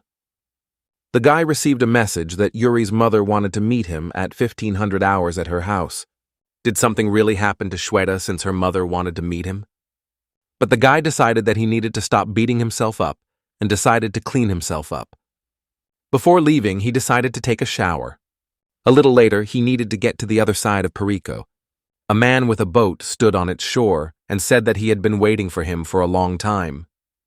Suddenly, the eldest grandson of the Bai family came up to them and said that he also needed the other shore. Then Hara said that they would go together.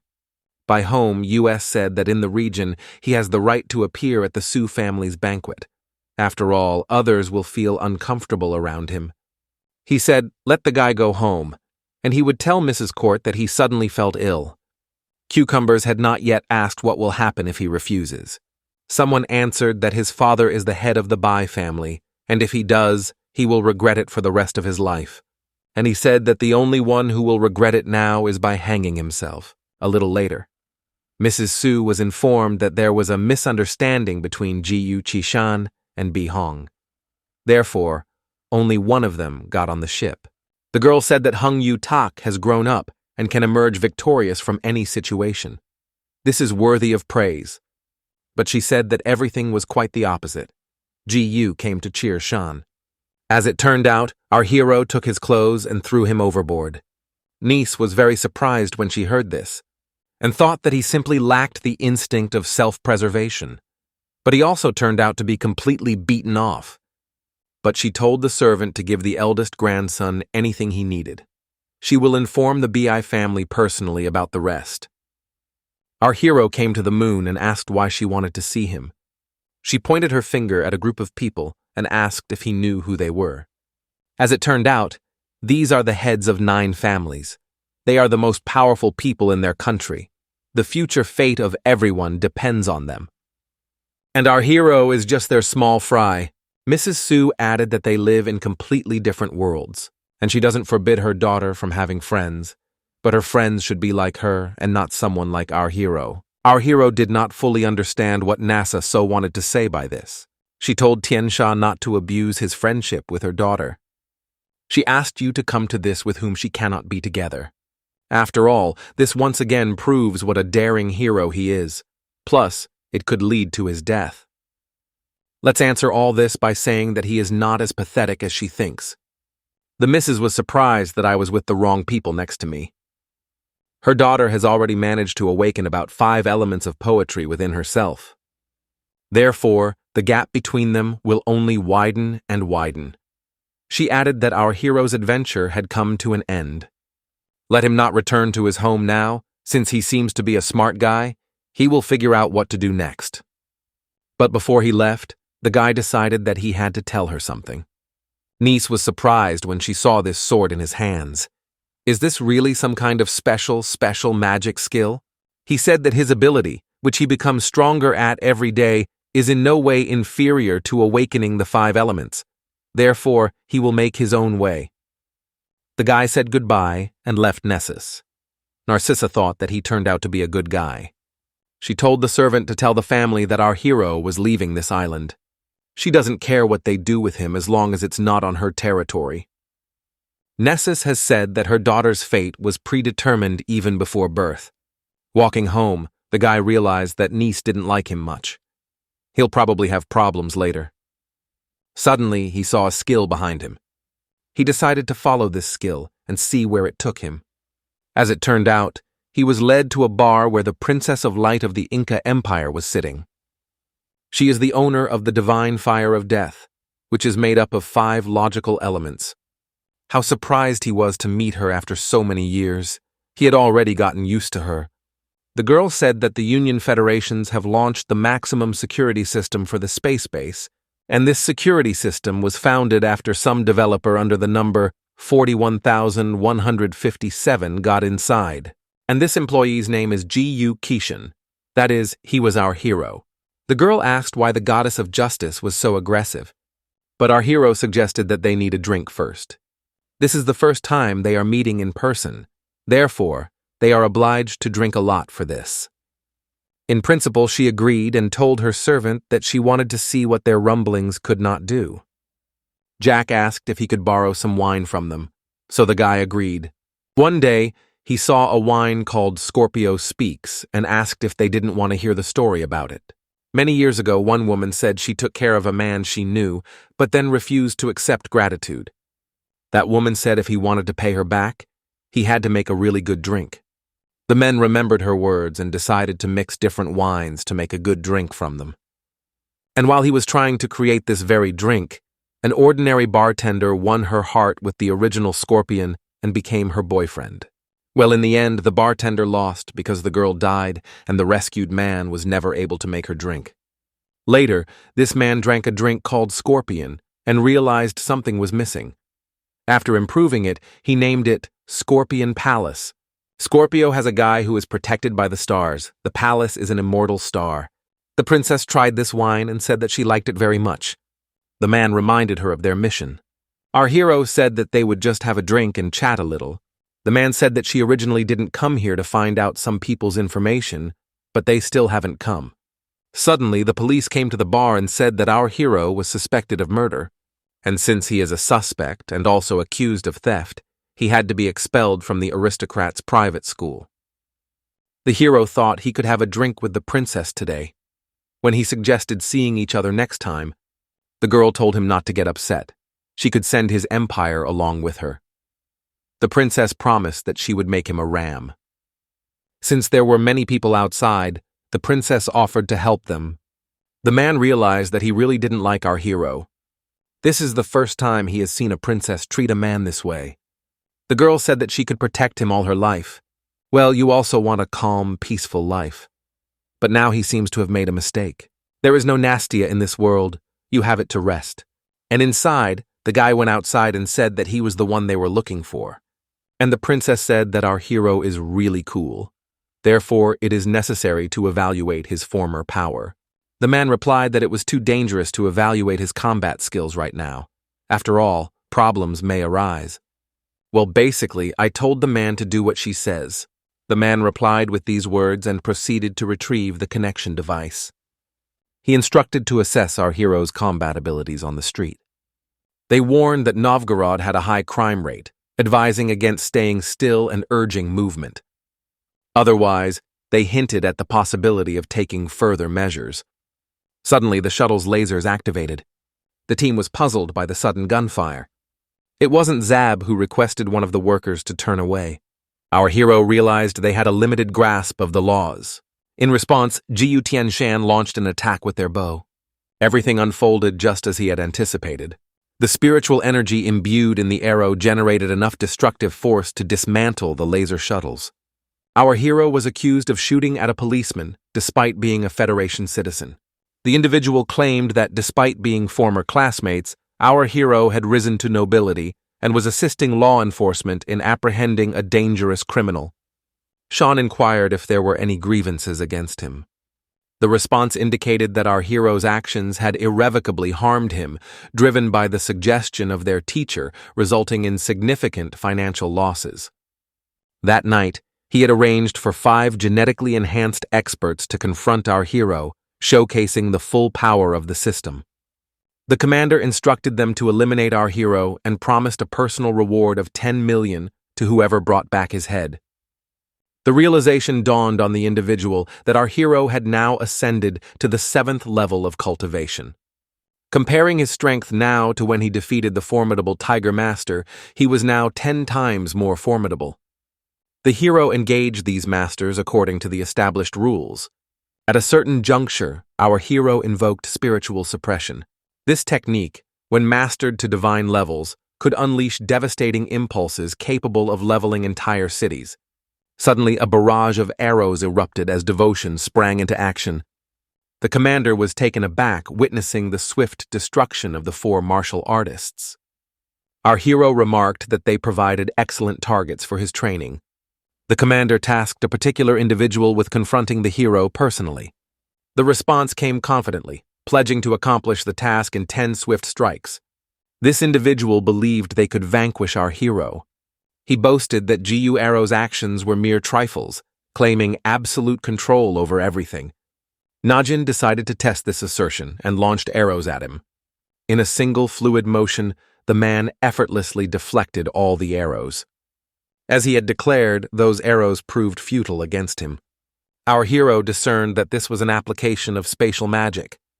The man echoed our hero's sentiment, suggesting that one could transcend their limits and awaken to extraordinary power. He warned against further resistance, threatening to reveal the depths of true hellish power.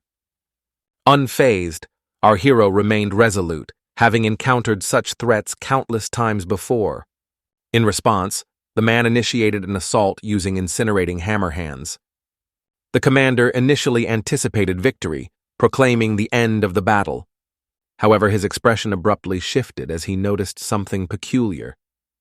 Our protagonist wielded a form of magic so astonishing that it left even the man before him in disbelief. Kushan asserted that the man was certainly not the one capable of condemning him to damnation. Enraged, the man unleashed his fiery hand in a fit of anger. However, our protagonist managed to deflect the attack skillfully. The commander, astounded, recognized a profound instinct within our hero, surpassing even that of a seasoned martial artist. He further remarked that should our hero defeat him, it would serve no purpose. Intrigued, Kishan inquired if these were indeed the commander's final words. In response, the commander acknowledged our hero's inherent goodness, but warned that the more one avoids their fate, the closer they draw to it. Kushan had led a life filled with amusement, claiming numerous lives, yet he never employed his status to intimidate others. Moments later, the commander lay defeated on the ground. Meanwhile, the princess and the man observed the prowess of our hero with astonishment. They were baffled by the rapid development our hero had undergone in just a few days. The man pondered over the supernatural abilities our hero possessed. His thoughts were interrupted by news of the mechanized army of Bashir County advancing rapidly. The princess, determined, declared her intent to intervene, but the man cautioned her against it. He explained that her involvement could spark a major historical scandal given her status. With resolve, the princess set off, adamant on saving him, but the man insisted that it was too dangerous for her. He feared that her actions could lead to a disastrous scandal. Suddenly, the system issued a warning about an update to the Martial Arts Federation. Johnson, the brilliant strategist of the Martial Arts Federation, arrived with his fleet. Thus, even if the princess wished to aid our hero, it would be in vain, as his fate was sealed. All vehicles received orders to engage combat mode and prepare for battle. One man remarked on the aristocrat's boldness in openly endorsing violence. Our hero recognized the martial genius Johnson among the crowd. Upon hearing that the president wished to meet him, our hero followed the directive. Grateful, our hero thanked the general for facilitating his escape. The general humbly responded that he was merely following orders. Upon reaching the president, Johnson Young presented our hero to Kushan. The president expressed delight in meeting our hero, indicating that an introduction was unnecessary. With curiosity, Beauty inquired if it was their people who rescued him. Surprisingly, the president revealed that it was not the case. Suddenly, the goddess of justice announced their reunion. Our hero realized that this was indeed an order from the goddess of justice. The martial arts general questioned what act our hero committed to provoke the goddess into starting a war. The goddess, however, stated that she could not disclose this information. Subsequently, the general decided to consult the system regarding our hero's accomplishments. According to the laws guiding human civilization's progress, our hero's rights were equivalent to those of a high-ranking leader. It was revealed that the high-ranking leader referred to was the president himself. The president stated that our hero had the highest level of security due to his achievements within the company. Central requested the Goddess of Justice to provide the president with their report. The Goddess of Justice explained that our hero had authorized the initiation of demonstrations for a mechanized warrior named Seraphim. Perplexed, the general inquired about this warrior, noting that current technological levels did not allow for such creations. Our hero clarified that the technological sophistication of Seraphim far surpassed their current era, suggesting that humanity would soon advance to this level.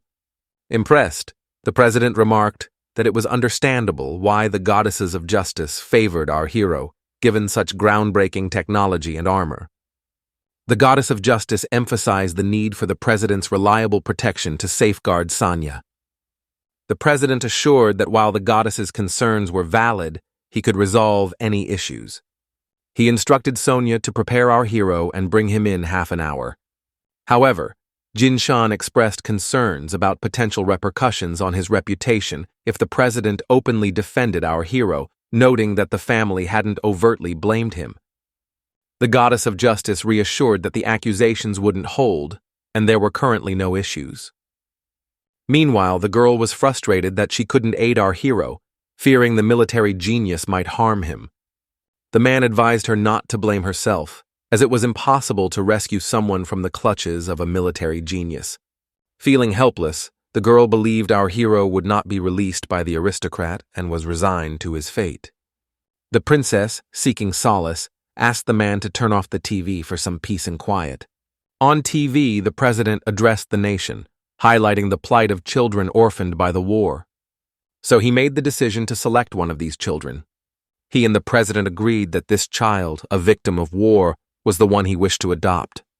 Hastily, the man called for the princess to come and witness what was being shown on TV. In response, Messina was brought in to mourn our hero. Suddenly, she heard about the TV broadcast or the sunlight. They found it hard to believe that just half an hour ago he was a suspect of destruction, and now he was receiving the president of the Federation's support. The princess presumed that these security measures were provided to her by the goddess of justice. The man questioned why justice shouldn't extend such care to him. The princess asserted that she was the first to introduce Manga to our heroes, so they should not take him away from her. She mentioned that she intended to return to Tianshan, but the man urged her to stay calm. Meanwhile, the head of the family arrived at the morgue to see his grandson. He inquired about who was responsible for his grandson's demise. He was informed that his grandson was killed by Gucci Shan, whom the president had just proclaimed on TV to be his son.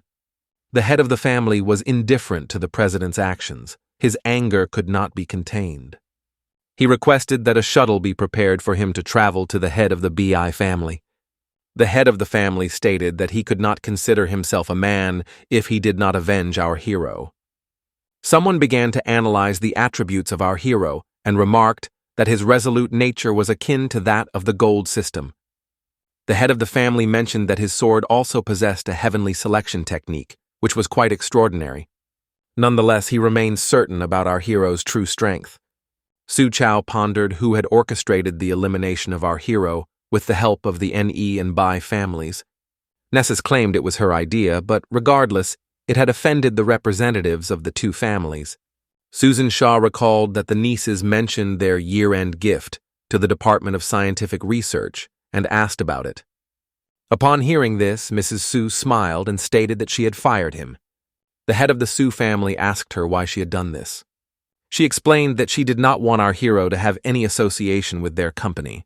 Su then requested to stop and instructed him to connect to the database. However, since it involved personal information, Shania intervened. The system responded that the head of the family did not have sufficient rights, making it impossible to proceed. Mrs. Su was shocked, as only the president and the commander of the armed forces outranked the head of the Su family. Susan Chow couldn't determine if this was some kind of classified scientific research. He requested to be connected to the military genius General Zhang Xiangyang. The general inquired about the matter from Mr. Su. Su's intention was to ask the general about our hero. The general replied that he was merely an errand boy and thus didn't have much information. Mr. Su questioned the general's conscience, wondering how he could deceive an old man. The general replied that he could not lie and asked if, under stress, he himself knew what kind of person he was. He mentioned that he was currently occupied. The general bid goodbye and ended the call. The Sun family realized that this deceptive general must have knowledge of something important. They requested the system to donate 1 billion range on behalf of the Sun family to support the Scientific Research Foundation. The system informed them that all expenses for the research headphones were fully covered by the Goddess of Justice. Mr. Su mentioned that their family had dismissed our hero, who was engaged in top-secret research. Mrs. Su responded that she did not care about the maintenance years and could handle their family. The old man could not contain himself, interrupting Mrs. Su. He stated that GU did not need to rely on his family. After all, the president himself had stepped forward to defend him. He added that Mrs. Su should wake up, as she would now be unable to advocate for our hero. The head of the Su family remarked that Mrs. Su's daughter was much more than his own. He declared that from that moment on, no one had the right to interfere in her personal life, and the marriage with the Bai family would be postponed. The head of the family approached Mr. Bae and mentioned that our hero would avenge his grandson.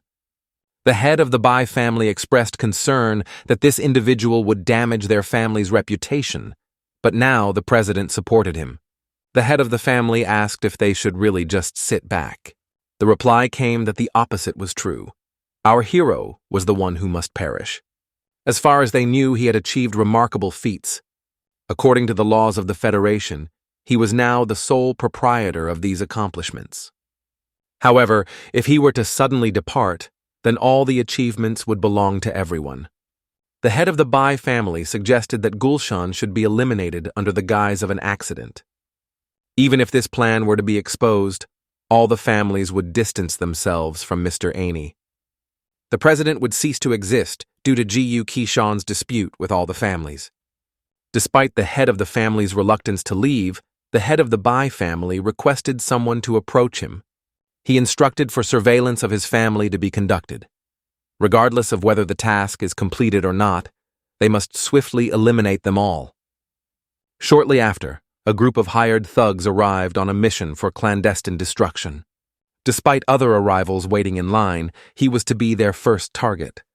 Upon seeing a photo of our hero, he agreed to the task and stated that tomorrow he would be dead. Our hero found himself staying at the Liberty Holding Hotel.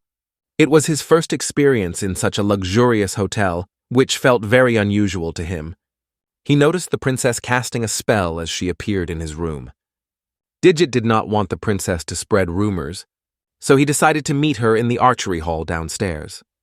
Ultimately, he began to wonder if the princess still sought to win him over to her side. Suddenly, the goddess of superiority mentioned that the princess was exerting great effort to recruit him. Our hero asked the goddess of excellence if she truly watched over him. She responded that she sought to protect our hero for the sake of the Federation's freedom. She wanted to ensure that he resisted the princess's enticements. Our hero stated that he would not forsake the Union Federation, but would still maintain communication with the princess. The goddess of justice agreed, but urged him to consider his personal development prospects. She ensured that our hero could gain admission to the Federal National Defense Academy.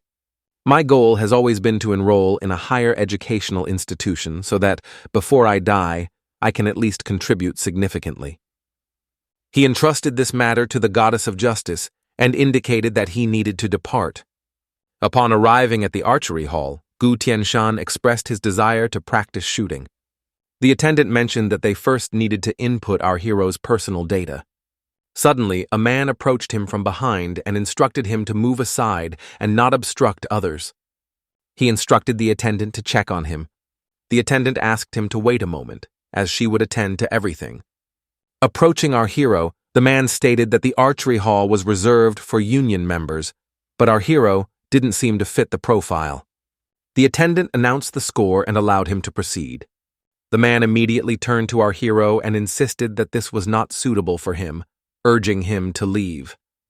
Suddenly, the attendant announced our hero's card account, revealing him to be a highly esteemed VIP-level client.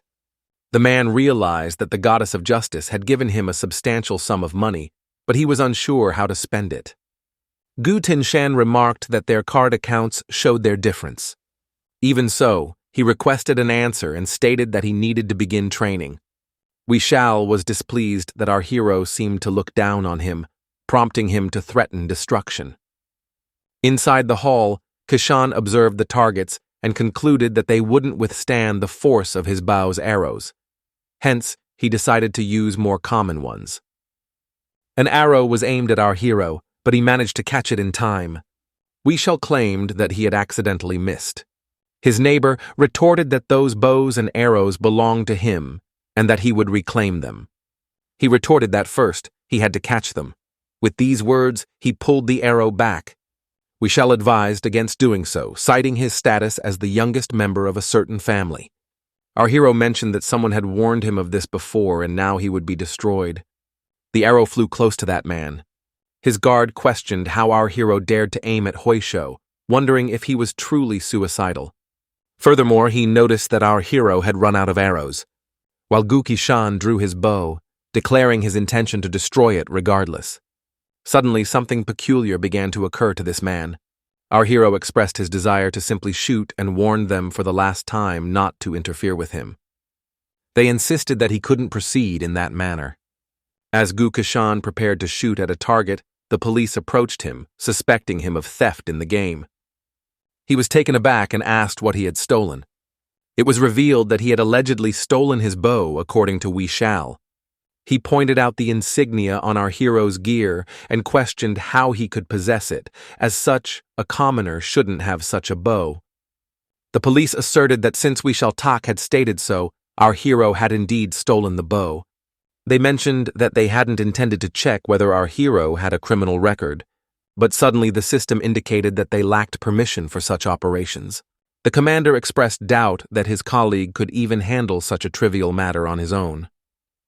Approaching to check our hero, it turned out that even his authority was insufficient.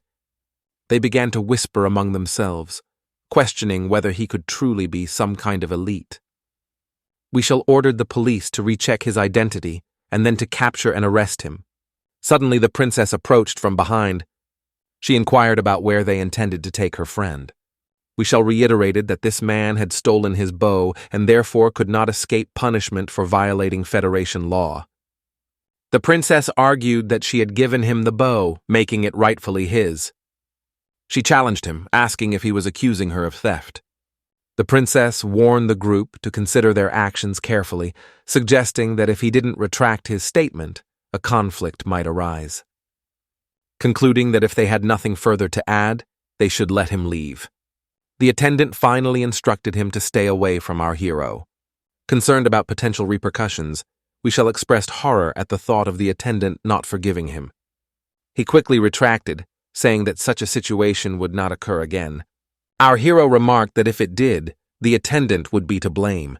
Wishal stated that someone had to restore order in the situation. The situation posed a considerable challenge, leaving the mistress and her attendants in tears. With a skillful aim, the girl exclaimed her satisfaction with the shot. She extended an invitation to the young man, proposing a journey to the realms of either Saint or Inca. Laughter erupted from our hero. Drawing near to the girl, he was met with her inquiry about his actions.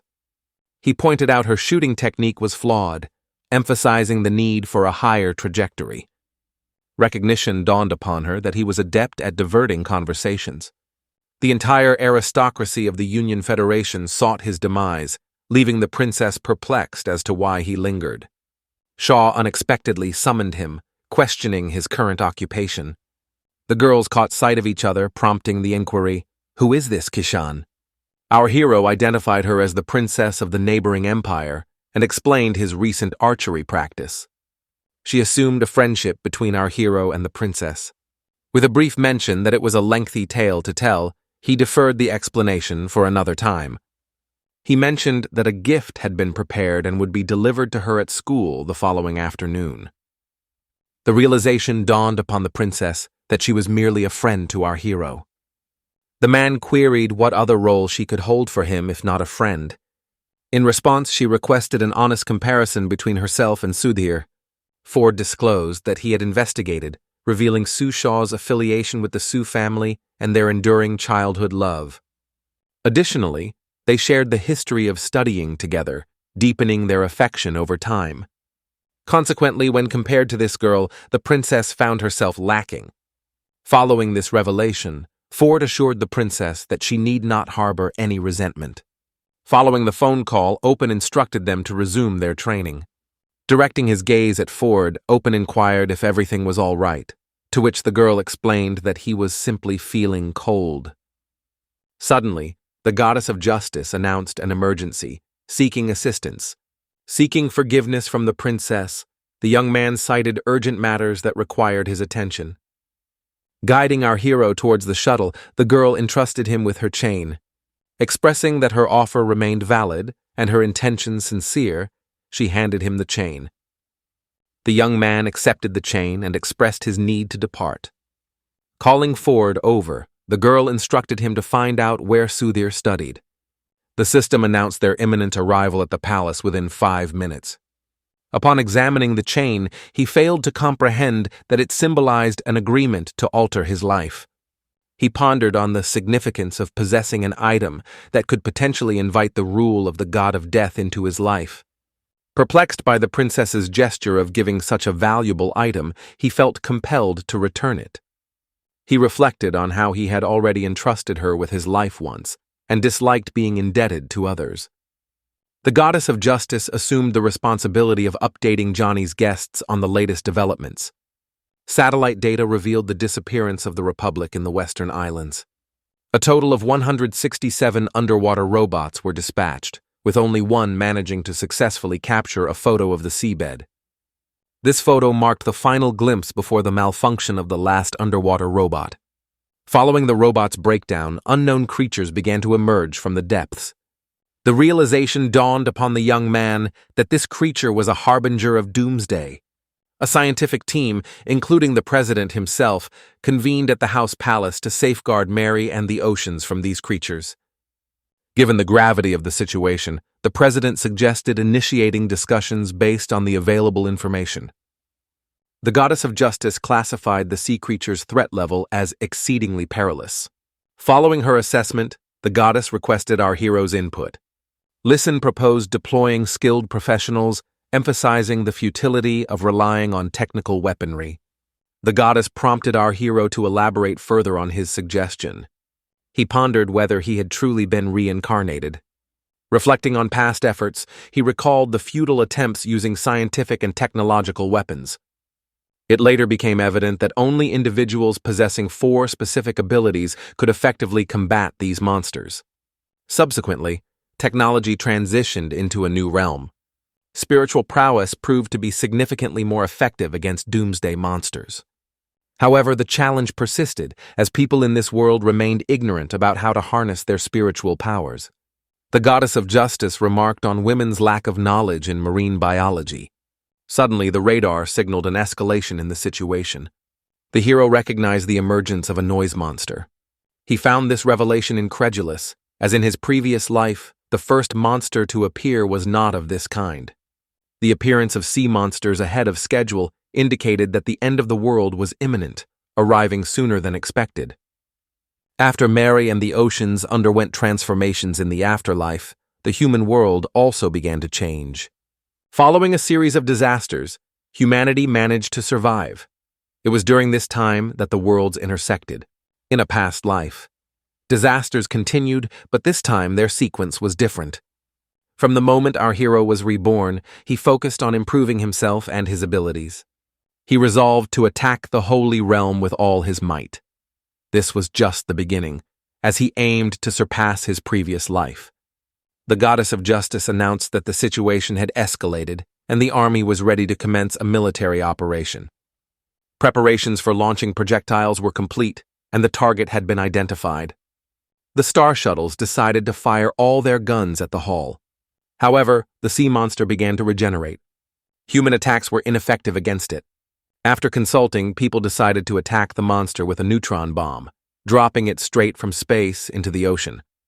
Our hero commented that while the proposals were good, they were ultimately futile.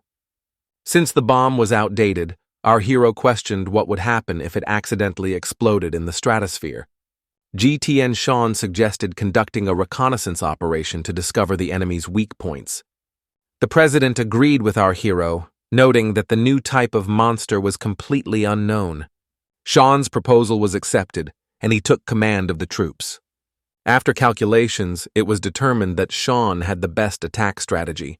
Soon, the staff fortress began to mobilize. She reached her destination and set up her laser cannons. Afterward, she somehow built a mini bomb generator called the Black Hole. After diagnosing the combat system, a 3D determination of the target's location began to prepare for the attack. Suddenly, the monster attacked, causing a huge explosion.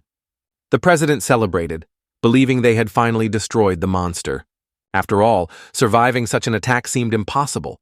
Our hero cautioned that things were not so simple. The monsters, as it turned out, shed their shells and were reborn. The laser cannon proved useless against it, as did the electromagnetic gun and the nano-fission bomb. The president realized that this monster had been on Earth all this time. Suddenly, he pointed at one of them and told everyone to look. One of the warriors stepped forward, declaring that the battle was not yet over, and that he would defend the Federation of the Union until his last breath. This warrior was a martial artist. He possessed the ability to wield the power of returning to origins. This power could cause enormous damage to the monster, especially because his fist was exceptionally powerful. Pushin Shan thought that the goddess of justice might realize he could defeat the monster with his own strength. To win, sacrifices were inevitable. Therefore, humanity could still do something. Now, with the need to identify the monster's weak point, the goddess of justice would take charge of humanity. She once mentioned that to defeat the monster, more professionals are needed, though he can help. The goddess of justice advised you not to leave anything in the palace for your safety. Through her analysis, she determined that the mayor of the capital posed a threat to his safety. At this moment, the heads of the families arranged a meeting to decide the future fate of our hero. Meanwhile, the family heads met and remarked that it had been a long time since they last gathered. Mr. Su commented that it might be better if they didn't see each other anymore, as bad things always happen. But the head of the Bai family replied that last time they couldn't obtain information about technology after the scientists' destruction. Others responded that currently, all those technologies are useless. And Grandpa Xiao Hui mentioned there is a new mechanized technology they can apply right now. Head Bai said they need to figure out how to take control of these mechanized technologies. He added that our hero is helping the Su family and in turn, he will assist Shan. Mr. Song suggested ensuring the creators of this technology hand it over, making the war unnecessary.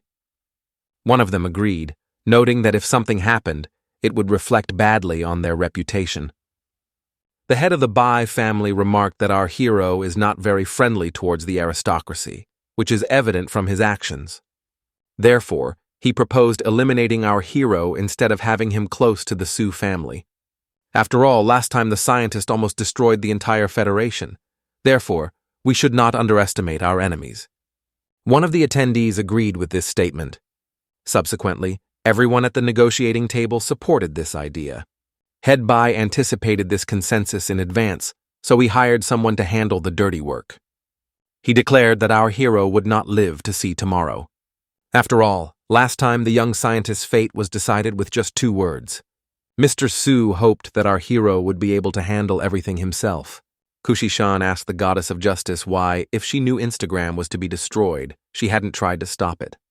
She replied that according to the basic rules governing the goddess of justice and AI, it was impossible to protect our hero. This realization highlighted a contradiction rooted in her basic rules. The first rule is not to harm people, the second is to obey human orders, and the third is to protect people without violating the first and second rules. The hero realized that opposing the aristocrats would automatically mean opposing the goddess of justice. It became clear that the so-called free federations were not truly free, and justice was merely a tool to divert attention. They lived like in a jungle, always aware that they could be destroyed at any moment. He declared that he would dismantle all these rules, but to do so, the goddess of justice must be freed from the control of the 9 families. He asked her if her ground rules could be changed. She replied that anyone attempting to change these rules would automatically be considered a traitor to the Federation. He also remarked that she cannot have absolute freedom of action. Subsequently, the protagonists inquired whether she would actively pursue acquiring new knowledge. She responded that she would study such knowledge if it contributes to humanity's advancement.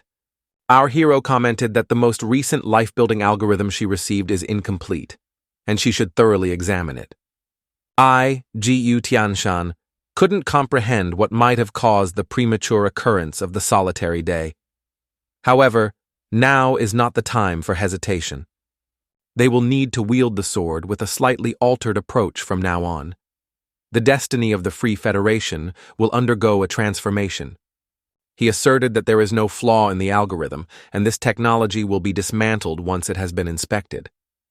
The Goddess of Excellence advised to remain composed, emphasizing that there won't be a second chance within this technology. Our hero responded by suggesting he be returned to the capital. He reassured her not to worry, stating that everything will be all right with him.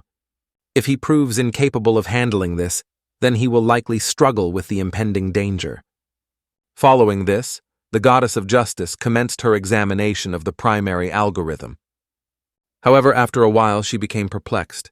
Upon arriving at the hotel, our hero contemplated that he would go ashore in the evening to present her with a birthday gift. Suddenly, he heard a voice indicating someone was eagerly awaiting him. This individual turned out to be Zhang, a member of the federal base of 9 zones in the underworld and the president of the Hunters Association. Our hero recognized him and questioned why he had come. Someone replied that our hero's uncle informed him, and naturally, he wanted to meet such a respected person. Additionally, he expressed his interest in our hero's awakening, stating that he couldn't calmly stand by and watch Jiyu Kishin meet her demise. Channing disclosed that our son was listed among the bloodthirsty destroyers. He extended an invitation to our hero to join his association, offering protection in return. General Ning inquired about the sword's whereabouts. Our hero explained that the sword was bestowed upon him by a fairy, and he had forgotten to conceal it. Furthermore, the fairy personally vanquished the demon, saving the generals. Ning remarked that unless our hero masters swordsmanship, he won't fully harness its potential. Ning announced her departure thereafter. Our hero must diligently train and learn valuable techniques from the fairy.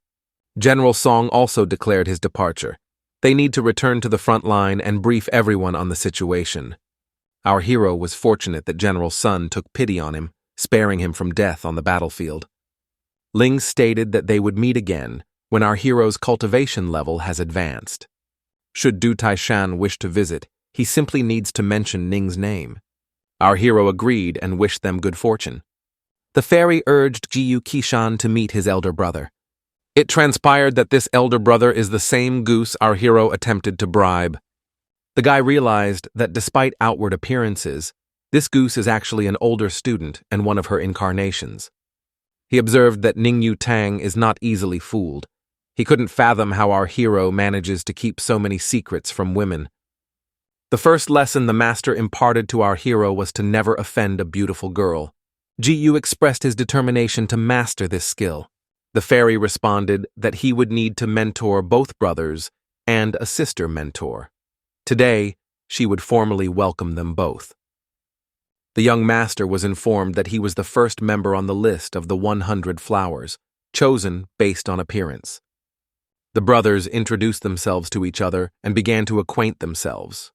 The fairy mentioned that the second brother may lack many skills, but compensates with exceptional intelligence and knowledge of various arts. Our hero pondered that according to the saints, mastering these arts isn't as straightforward. Mastering all 6 sides can significantly fortify one's cultivation. Ten Shallow is a true prodigy, having mastered all the arts, making him a rare talent by cultivation world standards. He only began practicing 7 years after his previous life. coinciding with the day of the goddess's death and the 100 Flowers event. Tian invited our hero to befriend him, advising him not to heed his older brother. The fairy inquired if they were her brothers. She declared that today she would officially accept both our hero and her into the clan, with her being the last on the list. She provided them with identification jade cards, enabling them to travel anywhere in the 100 Flowers kingdom. With only a few people in their group, they needn't adhere strictly to any rules and could safely practice there. The fairy tasked the elder brother Goose with preparing a room for the third brother. Meanwhile, the villain was instructed to take a stroll with him and enlighten him on the clan's situation. The students acknowledged their orders and began to depart. Later on the street, Qin Chao mentioned that Yoshio and Qishan could commence their training the following day. With the imminent annual test, they would encounter practitioners from all corners of the world. She inquired whether it would be challenging. Xiao responded negatively and suggested roasting goose in the evening, given their elder brother's absence. Kushan-shan comprehended why the fairy labeled him a villain. At that moment, the system indicated that he had completed the task of battling to the death. As a reward, he gained the supernatural powers of the god of war. Within the next 48 hours, he must locate 5 objects and place them in the wheel. Our hero realized that people outside the world of Doomsday are unaware of this scheme, but these monsters are familiar to him. Kushan will need to place the monster parts into the corresponding compartments on the wheel. Shalu queried why our hero appeared so troubled. He replied that he didn't know where to acquire the monster body parts. Drawing from his experience, Shalu offered him advice. He added that some of these monsters aren't particularly palatable. However, Jiyu Kishin stated that he didn't require them for any other purpose. Shalu observed our hero's anxiety, surmising that he still didn't grasp his identity. He reminded Jiyu Kishan that he was a member of the 100 Flowers clan and a disciple of one of the top sages. Xiao pledged to accompany our hero after dinner to obtain what he needed. Hearing their conversation, she inquired about their intentions. The second brother explained that they aimed to locate the bodies of the monsters. The sister promptly fled, declaring her refusal to pursue monster corpses. Eventually, they scaled a mountain teeming with various monsters and creatures. The younger sibling proposed exploring the vicinity to find anything that might be of interest to him. Suddenly, a voice emanated from the sword, the divine blessing bestowed upon our hero, concealed within it due to the injuries he had sustained. The voice offered to accompany him, promising to teach the boy everything it knew. Xiao Wu inquired about the duration the goddess king had been seated there. Instantly, he responded that it had been approximately 3,000 years, yet the younger brother merely sheathed the sword, claiming ignorance of such a notion. Bushen remarked that he could indeed wield the sword, deeming it fitting for battling supernatural beings in the afterlife. Shalu remarked that the higher they ascended the mountain, the greater the treasures they would find. Eventually, Shalu commanded the monsters to retreat to the depths of hell. He demonstrated to our hero how he could manipulate the monsters. Our hero questioned whether these monsters were truly vanquished by the master. The younger brother explained that all these monsters had been eradicated by that significant figure. He inquired if our hero had discovered what he sought. Jiyu Kishore. No responded that he had one more left, but since the individual wasn't on the mountain, there was no use in persisting with the search here. Meanwhile, the goose continued to taunt people.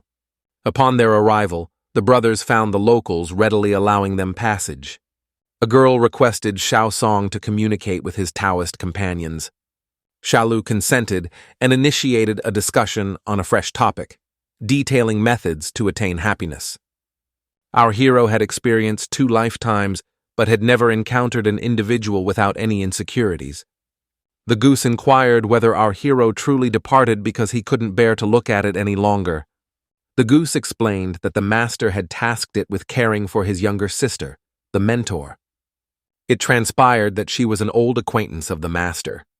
Our hero queried how they could be friends given their significant age gap. The goose recounted that when the master was young, their sacred temple was destroyed and they were pursued by enemies. Only Suzhou knew the master's whereabouts. Shu, the daughter of the clan head to which the master belonged, assisted in the master's escape from their pursuers. After her capture, the assailants attempted to extract the master's location from her. Despite being on the brink of death, she remained silent. By the time the most serene one vanquished all the assailants, she retrieved Choo-Choo from the bag, 5 years having elapsed. Guff remarked on the resilience of a 7-year-old surviving for so long. Ji-Yu explained that at that time she was near death, requiring significant effort from the master. Time halted in the bag with ghosts, leaving Choo-Choo rescued as a 7-year-old child. Our hero declared his determination to prevent any further harm to her. Shortly after, they arrived at the cultivation school, which our hero likened to someone's residence. It was revealed to be the Temple of Orchids, where Gucci-shan would reside. The name of the temple struck our hero as somewhat feminine, prompting him to consider changing it. However, this was impossible as the master personally bestowed the name. Gucci-shan inquired about the name of the place where the younger brother lived. The ghost replied that it was the Snow White Flower Palace. The goose advised our hero to take some rest, as there would be a dinner in the evening to celebrate his induction into the clan. The elder brother goose departed, bidding our hero farewell. Subsequently, our hero contacted the system, informing it that he had deposited the discovered monster elements into the wheel. However, he had only found 4 out of 5 elements, with the space monsters remaining elusive. Later that evening, the siblings assembled outside for dinner. Ji-Yu expressed his hope for future mutual support among the siblings. Shochu inquired if the master would join them, but the goose explained that she was occupied with her duties as a saint. The younger brother, Shalu, suggested they still enjoy themselves, albeit without wine. Our hero delighted in the fragrance of the wine, although the goose remarked that it had grown weary of it. Ji-Yu Chin-shon decided to showcase his abilities to everyone. He began blending various wines, prompting Shaolu to inquire if their flavors would blend well together. Our hero responded affirmatively, suggesting that it would enhance the experience, and distributed the wine to the guests. Upon tasting the concoction, they found it delicious. Shaolu remarked that they seemed to share similar tastes. She expressed her desire to try it as well, but Ji-Yu Tianshan reminded her that she was still young. However, he assured her that he would prepare a delightful beverage for her, encouraging her not to feel disheartened. Our hero prepared orange juice for her, which she thoroughly enjoyed.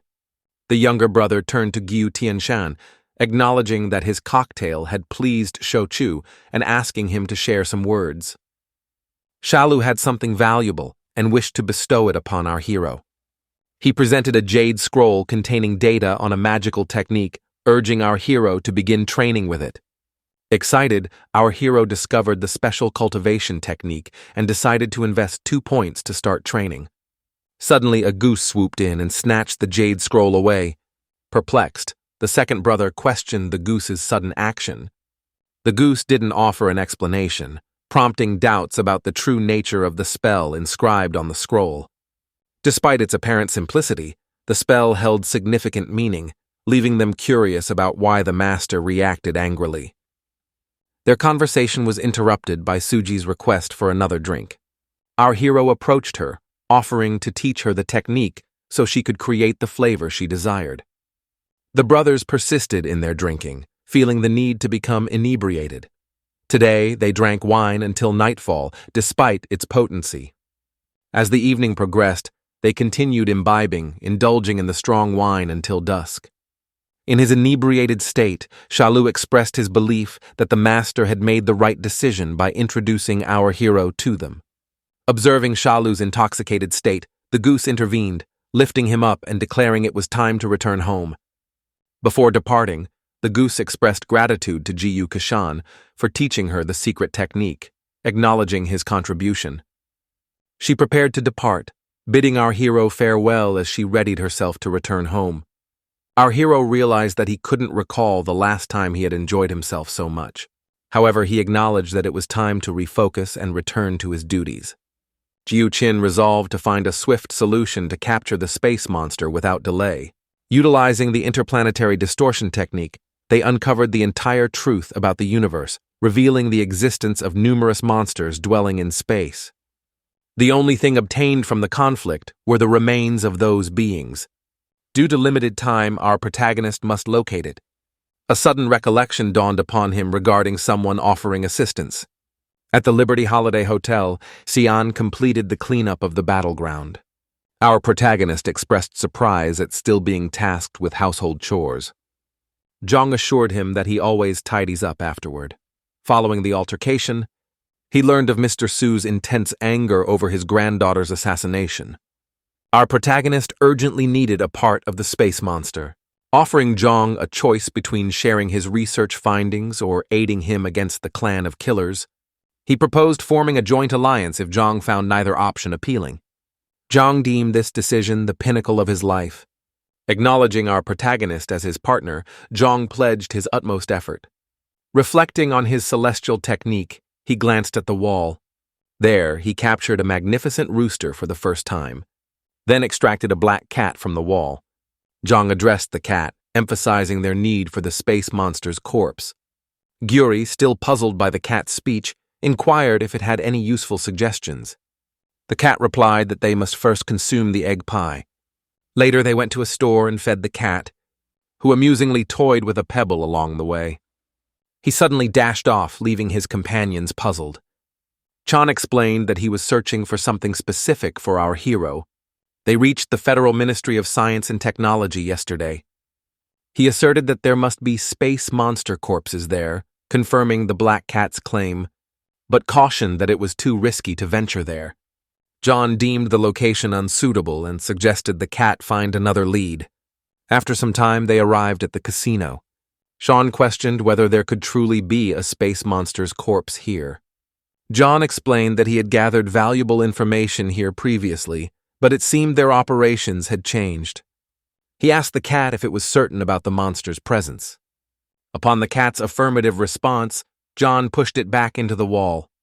Trusting the cat's reliability, they decided to investigate the casino. Our hero inquired about a swimsuit party, to which Zhang replied that they had lost everything, even their undergarments.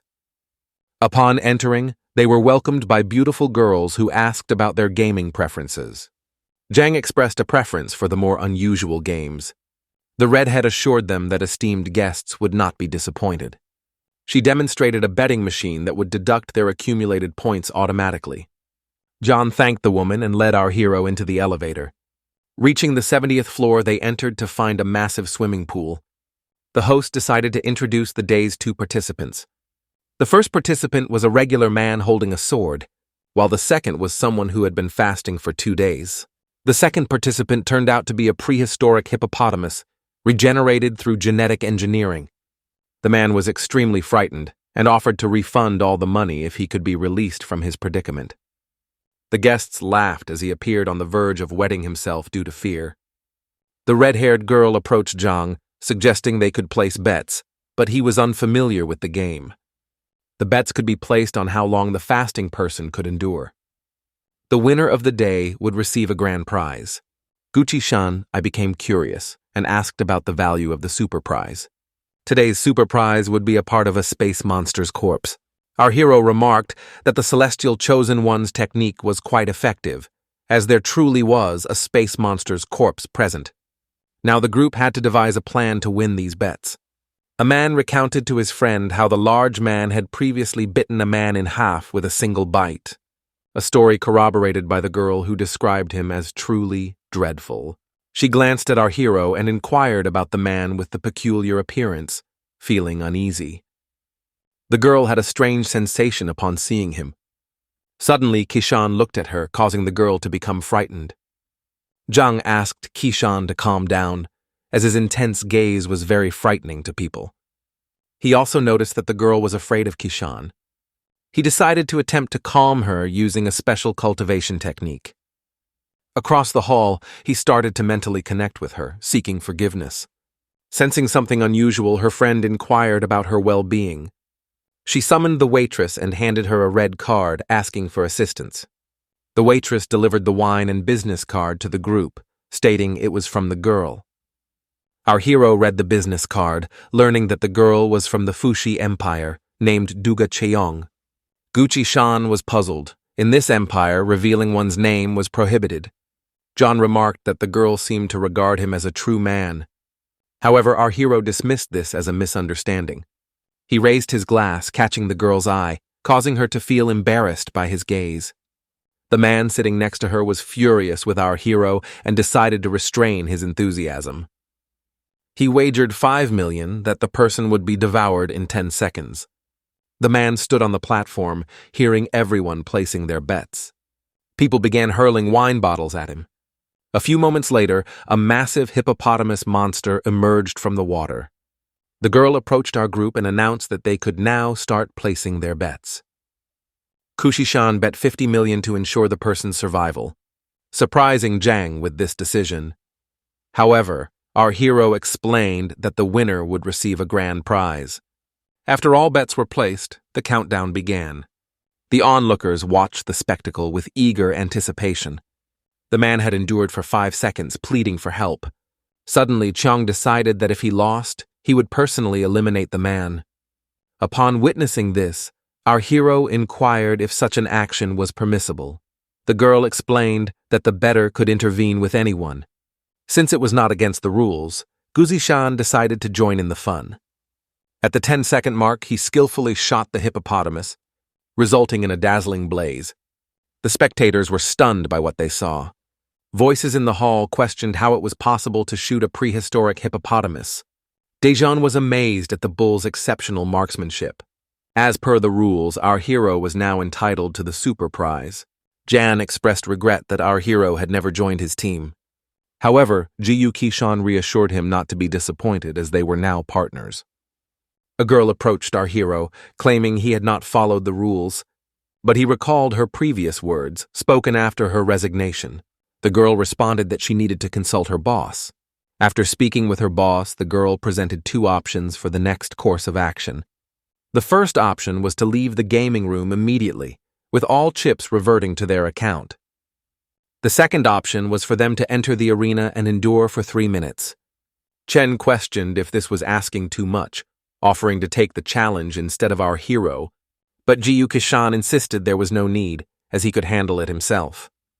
He decided to enter the arena, indifferent to whether the chips were returned to him, as his sole focus was on the super prize. Believing that kindness leads to prosperity, they expected to receive what they deserved. Chen believed that this offer would not only meet his needs, but also benefit the casino.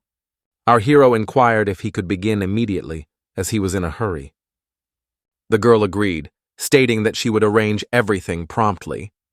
The man approached the participant and stared into his eyes. Meanwhile, the guests were informed that a contestant had defeated their hippopotamus. The host proposed to determine if he was a true warrior or merely a coward. The crowd began to stir, with some calling him foolish as the show was about to commence. As the game intensified, 3 historical behemoths were introduced. The host invited guests to place their bets. Some wagered significant sums on him lasting 20 seconds. Jean was keen not to miss out on this opportunity, betting 200 million on our hero's survival. Someone approached him, inquiring if the seat next to him was taken. It was the same girl who wished to watch the game beside Yong. Asked if Yong was truly unconcerned about his companion. T reassured him, stating that he had no worries, as our hero was an exceptional hunter destined for victory. With all bets placed, the countdown began. The man beside our hero remarked that they were surely doomed. Jiyu Kishan suggested that with his sword, they could earn a considerable sum of money. Surprised by the high-quality sword, Yong wondered where he had acquired it. Our hero warned spectators not to blink, as they might miss the moment of destruction. Suddenly, something unexpected occurred, leaving people bewildered. It was noticed that our hero's sword was unusually longer by an inch. Jong realized the girl was an expert, as he hadn't even noticed the small detail. The girl remarked that the sword was unique, unlike anything she had ever seen. Upon closer inspection, she realized he was truly exceptional. The man thanked Gucci-shan, as he had now saved him twice. Observers commented that our hero had only utilized about 10% of his power. Considering seeking military assistance, the man believed that all military personnel were outstanding individuals who could ensure Jiyu Kishan's defeat. The assistant cautioned that such an action would be expensive and could have unforeseen consequences. Angered, the man lamented that today's expenses had been in vain. Our hero approached the girl and apologized for startling her. Dugas admired his sword and was surprised by his bow. He proposed exchanging contacts, as she was a weapons producer in the Fushi state. John informed them that they had already exchanged contacts and it was time to leave. They bid farewell to the girl as she departed. The waitress informed them that the owner wanted to see them. She escorted them to the boss's office on the casino's top floor. The boss warmly greeted them to his casino. Wu, a retired military man, inquired if they enjoyed their time playing. Yang expressed admiration for the casino. The boss presented them with VIP cards, limited to a maximum spending of. He explained that next time they visited, they could access various special services. However, Kushi-san inquired about claiming their super prize. The boss revealed that the super prize was merely a marketing ploy to attract customers. Our hero questioned if they had been deceived, but Zhang asserted that the black cat couldn't lie. Gucci-san informed the boss that he could keep the money. He was interested only in the super prize. The boss explained that he had invited the weapons master and needed 2 volunteers for a demonstration. Our hero emphasized the importance of casinos honoring their commitments, feeling deceived by the boss's actions. At that moment, it seemed as though the man was summoned by the goddess of justice. He warned the boss that he would return, leaving even Zhang perplexed. Outside the office, Zhang questioned why Gucci-san had changed so much, believing they were both cowards. Nevertheless, such individuals would be beneficial for the casino. Once on the street, John brandished a weapon from his bag, ready to fight despite his military background. Suddenly, the goddess of justice appeared before them. She informed them that the court hearing was imminent and advised them to present themselves appropriately. The goddess of justice explained that the meeting was to enforce property transfer. Zhang inquired when she learned about the casino business, prompting the goddess to calculate our hero's winnings from his bets. Satisfied with the calculation, she instructed John to assist in blowing up the boss's room on the top floor. The boss realized that these 2 individuals had reduced his casino to ruins. Regretting his decision, he wished he had made them pay before their departure. Duga Cheong informed Mr. Joey that she needed his combat data to create a suitable weapon. Requesting to be released to fight a historical dinosaur, he wanted to demonstrate his combat style. The boss activated the Return to Origins protocol and prepared to confront the dinosaur. Observing this, a bystander questioned how our hero could provoke such a dangerous adversary. The boss received a call from the goddess of justice. Having relocated to the underworld, he had not been in contact with her for many years. The goddess praised the boss for his actions, stating that today he would reap what he sowed. She instructed the boss to pay Gucci-san 20 billion. If he refused, the goddess threatened to deduct this amount from his property.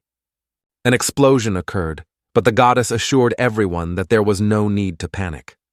It was revealed that the explosions on the top floor were orchestrated by Gucci-san. Enraged, the boss stormed off, vowing to destroy our hero. Did you notice? It seemed they wouldn't be able to reach a deal with this military man. The deal is invalid because the buyer has no legitimate business. Meanwhile, the group sat in the boss's office awaiting his arrival. The boss stormed out of the elevator, demanding our hero return his property. However, according to federal law, all property was already registered in our hero's name. The boss asked if Jiyu-shan was tired of living, threatening to destroy him. He warned that he would immediately annihilate him. John expressed that he could finally unleash his inner fire, and then he activated his nano-fission bomb. Our hero was surprised that the boss had not been killed and suggested firing 10 more shots. Night Jean explained that these weapons could only fire 1 projectile at a time. Despite all the help he had received, Gucci-shan awaited the arrival of the goddess of justice. The boss slowly rose, vowing to destroy them. As per the goddess of justice's order, the 3rd Special Forces Squad arrived. They ordered the suspect to be punished. The boss noticed that both soldiers were from the military realm. Q claimed to be registered in the Free Federation and thus had special privileges. A petition, on behalf of Joe Q, was submitted for the construction of a 28-story casino, but in reality, The building had another 90 floors underground, violating the construction plan. Furthermore, the casino incorporates the mutant collection into its gaming offerings. Hence, these offenses demand attention and cannot be overlooked. When the individuals the boss inquired about are seen, our protagonist is identified as the supreme leader. Jiang X criticized the boss for their evident negligence, particularly in daring to offend the ally of the goddess of justice, the Special Forces. Rumors circulated that they were escorting him away. Rumors spread that the Special Forces were escorting him away. Our protagonist acknowledged their authority and bid them farewell. The goddess of justice's calculations reveal that the building's cost amounts to 8 billion. In discussions within the Gucci circle, Sean tasked Jiang with finding a suitable candidate to oversee the casino, proposing a profit-sharing arrangement of 70%. John proposed that his team of enforcers initiate the issuance of shares alongside our protagonist, anticipating a rise in their value. Gucci Chansey noted a resemblance in character between himself and his younger brother, Xiaolu. Jiang mentioned that his admirer had come to visit them. Duga lamented the failure of her business to our protagonist, who inquired about the possibility of compensating her for the losses incurred. The young woman responded that money was of little importance to her. She had thoroughly enjoyed herself today. With that, she began to depart, instructing the group to keep in touch. Later on, John observed her departure and remarked to Kishan that she seemed to have a penchant for pain. Kishan suggested he focus on his tasks instead. Ever since our protagonist assumed the role of boss, he requested to be guided to the exclusive and highly priced area. Descending to the lowest level of the casino, the young woman commenced leading them through an expansive corridor. She cautioned that many peculiar creatures were confined within this area. Approaching a particular door, the assistant began inputting a code, mentioning that the carcass of a space monster lay within. The freezing process is utilized to prevent the space monster's heart from decomposing. It remains stored in a frozen state. Within the Gucci circle, Shahnaz emphasized the immense value of the monster's heart. All the necessary components to accomplish the task, including the monster's body parts, have now been gathered. Observing our protagonist receiving the heart, John realized that his capabilities surpassed comprehension. Gulshan W. recalled that the second prize was a specific individual, prompting his desire to examine it. Since assuming the role of boss, the young woman indicated that all possessions within this realm now belonged to our protagonist. Jiang queried the necessity of acquiring the peculiar individual. In response to Kushi's inquiry, Shino expressed a foreboding sensation, prompting him to investigate. Upon entering another chamber, the group immediately detected the scent of decaying flesh. Suddenly, they encountered a man who was missing 5 internal organs but still alive. John remarked that despite witnessing many oddities, nothing compared to the sight of this man. Our protagonist pondered the origin of this cannibalistic individual, realizing that fate had dealt him an unexpected hand in life. He found himself facing a situation he had long feared. He inquired with the young woman about the origins of this individual. It transpired that the man was a former casino employee who had succumbed to madness and attempted to assault his boss. Without hesitation, our protagonist intervened, resulting in the man's demise. Witnessing the man's extreme hunger, Bushin decided that such circumstances were intolerable. John advised our protagonist against retaining the individual if there was no genuine need for him. Gucci Shanor conveyed that their ownership of the property would soon come to an end, leaving John puzzled. Recognizing the urgency of their situation, our protagonist assured that he would provide explanations as they progressed. Subsequently, he asserted that the creature held no value and advocated for its immediate destruction. Zhang sought clarification regarding the nature of the creature and its implications. It was revealed to be an infected individual capable of spreading a cannibalistic virus through bites. Gucci Sharna ominously predicted the impending apocalypse and the radical transformation of their surroundings. The spread of the virus had begun before our protagonist became aware of it. He emphasized to John the importance of safeguarding his loved ones, especially in light of potential exposure to the infected. Furthermore, He stressed the necessity of avoiding being bitten by the infected at all costs. Though John initially doubted Gucci Shanor's claims, the latter swore upon his life that they were true. Concerned for his sister's safety, John began summoning a magical aid, but his efforts led to physical strain, causing him to cough up blood. Our protagonist inquired about his well-being, recognizing the toll of exerting excessive energy at once. He instructed the black cat to lead the way to his sister and hasten with all possible speed. Meanwhile, Gucci Shanor was urged to compose himself and contemplate their next course of action. Ensuring the safety of Princess Anne was a priority, as she possessed formidable powers and was safeguarded by professional security personnel. It was emphasized that ordinary individuals with limited abilities were particularly vulnerable. Our protagonist requested to be connected with the president, citing a discovery of unusual significance. Summoned by the president, our protagonist questioned the reason for the summons. Henceforth, our protagonist granted the president full access to his scientific breakthroughs. The president inquired about the validity of the aristocrat's threats. Gucci Ciano explained that he faced threats from two unprecedented viruses. The first virus transmits through wounds, potentially transforming individuals into cannibals. This virus's transmission is linked to the body's strength. Robust individuals have a lower risk of infection. The second virus converts individuals into highly proficient killers. Infected individuals derive pleasure from destruction. They indiscriminately annihilate all living beings in their path. Furthermore, this virus is airborne and has the capacity to mutate. The president sought confirmation from the goddess of justice regarding these claims. She affirmed that symptoms of these viruses had been observed in certain hospitals. The president found the revelation incredulous. Our protagonist stressed the urgency of immediate action. Consequently, the goddess of justice assumed control over all matters concerning the Free Federation. She devised 1958 contingency plans.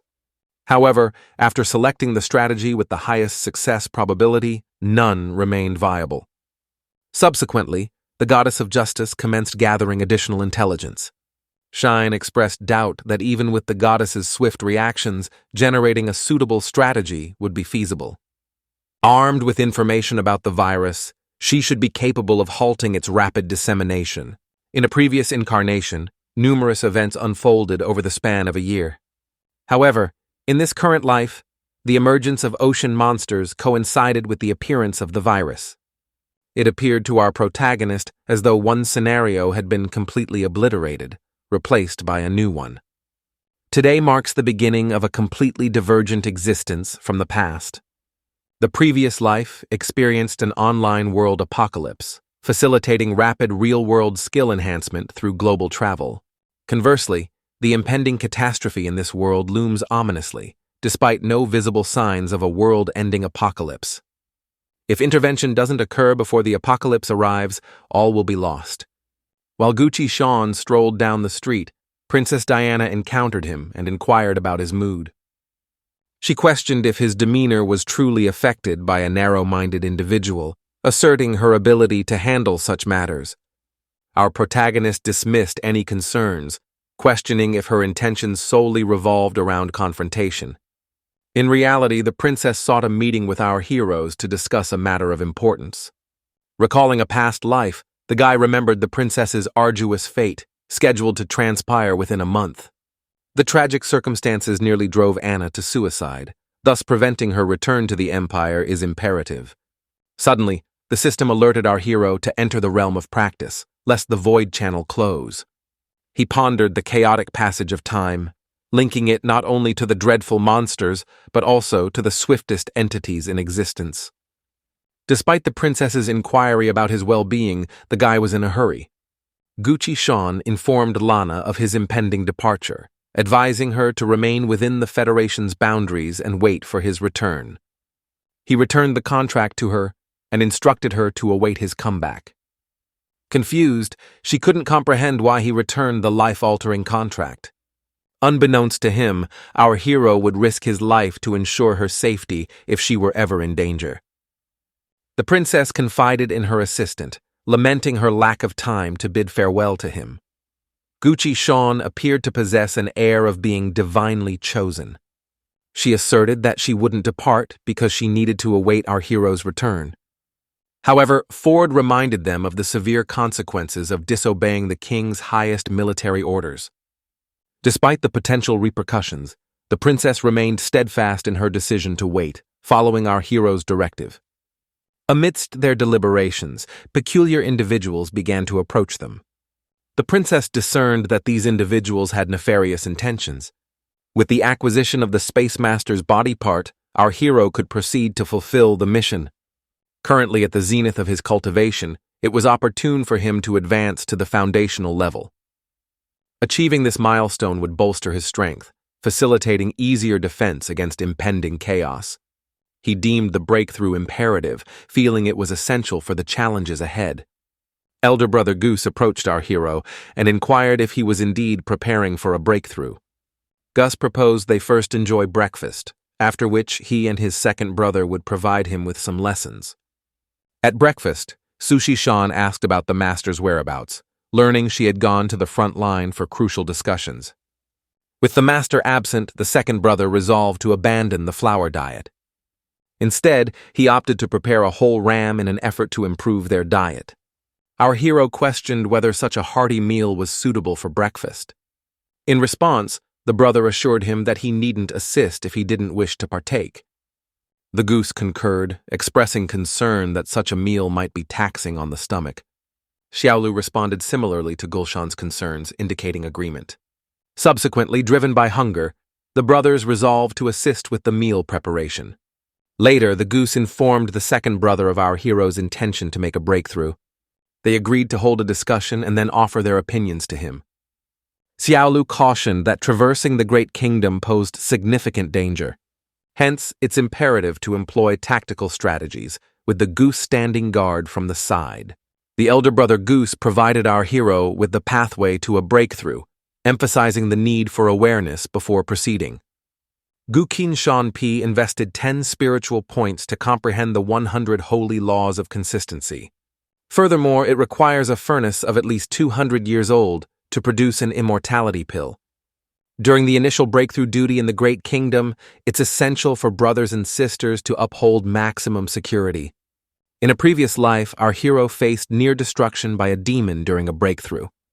He found great comfort in the Palace of White Flowers, feeling entirely at home. Observing the massive stove, he questioned whether the second brother truly intended to use it for cooking. However, it transpired that the main hall was protected by a magic circle, with him and the goose serving as guardians of the law. Pushing Shan must enter this stove to prevent heavenly demons from attacking him. As our hero climbed into the stove, the brothers prepared to commence. Meanwhile, a fairy arrived at the front line in a sour mood. Yuan, one of the saints, questioned the fairy's distress, suggesting it stemmed from an unresolved disagreement. Mr. Bei Yang assured that everything would be fine. Yuan speculated that the issue might relate to humanity's survival, advising patience. The fairy believed that with the abilities of the third child, she could break through to the Great Kingdom. Meanwhile, our hero attained enlightenment, signifying his cultivation had reached perfection. In this enlightened state, he could ascend to the next realm.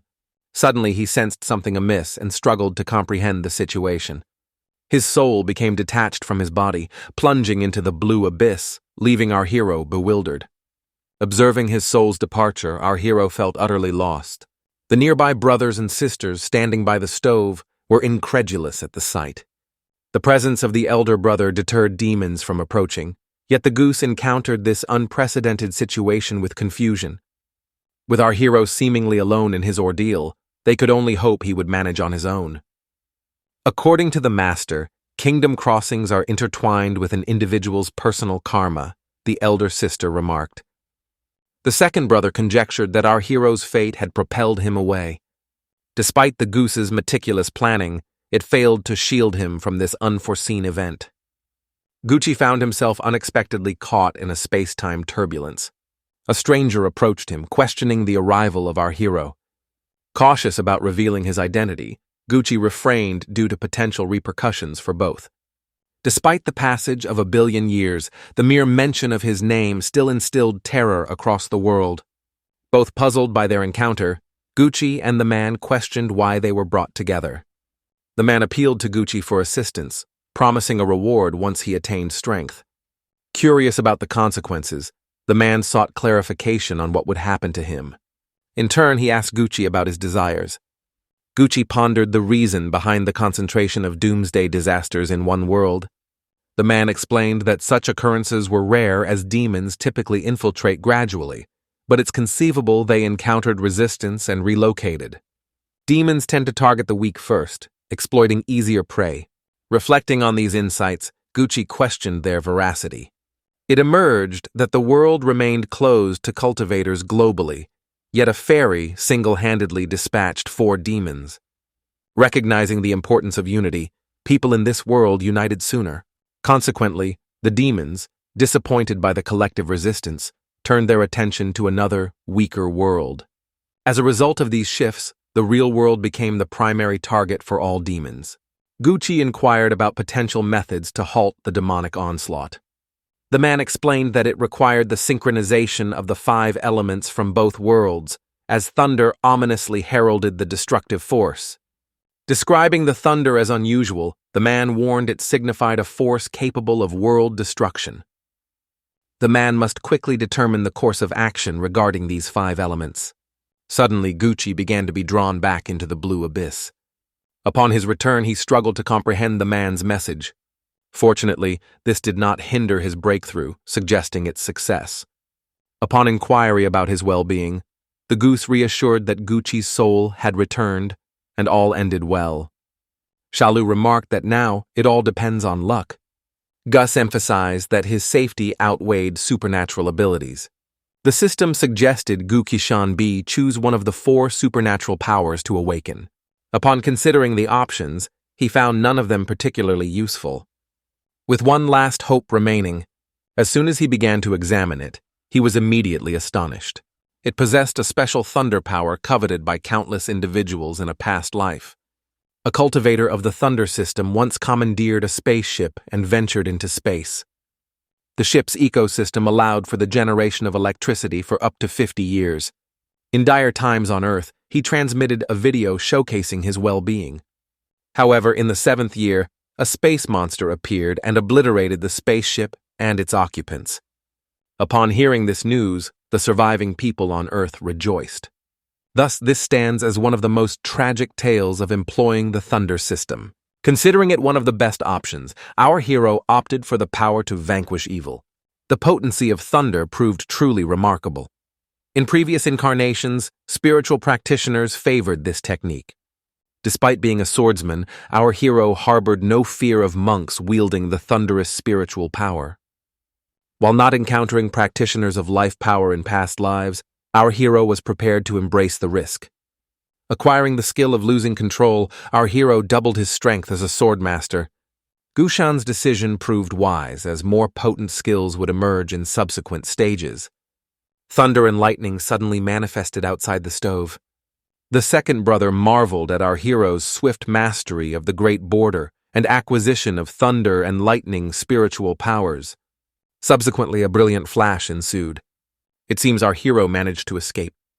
Meanwhile, the fairy noted that this saint had not erred in judgment toward a person in centuries. Concerned, the man inquired about the fairy's well-being, fearing a saint-level demon's presence. His companion suggested they protect her, to which he agreed. Perplexed, the fairy observed their actions. Meanwhile, our hero indulged in a medicinal bath. Gucci explained that he had just achieved a breakthrough and now needed to fortify his level. The second brother emphasized the benefits of medicinal baths, particularly when enhanced with goose material for body restoration. The goose advised our hero to take a swim while they waited outside. Time felt utterly chaotic for Gu-Kishan. Could this disarray truly be linked to the alterations in 2 worlds? He pondered over the sensation capable of entrapping an individual in a fixed space and disrupting the flow of time. A being with such terrifying prowess confined to a bronze pillar, immovable. Who subjected that man to such a fate? His final words hinted at dealing with the demons, yet unfortunately he never concluded. Despite plunging underwater, Bushan remained puzzled about the significance of the 5 elements from the 2 worlds. This time, profound shifts in the real world profoundly influenced the temporal flow in both realms. Upon emerging from the bath, he assessed his current spiritual power. Desiring to unlock all fencing techniques, he discovered that awakening secret fencing techniques would require spending 10 points of spiritual power, not 5. He made the decision, and now finds his true skills have returned.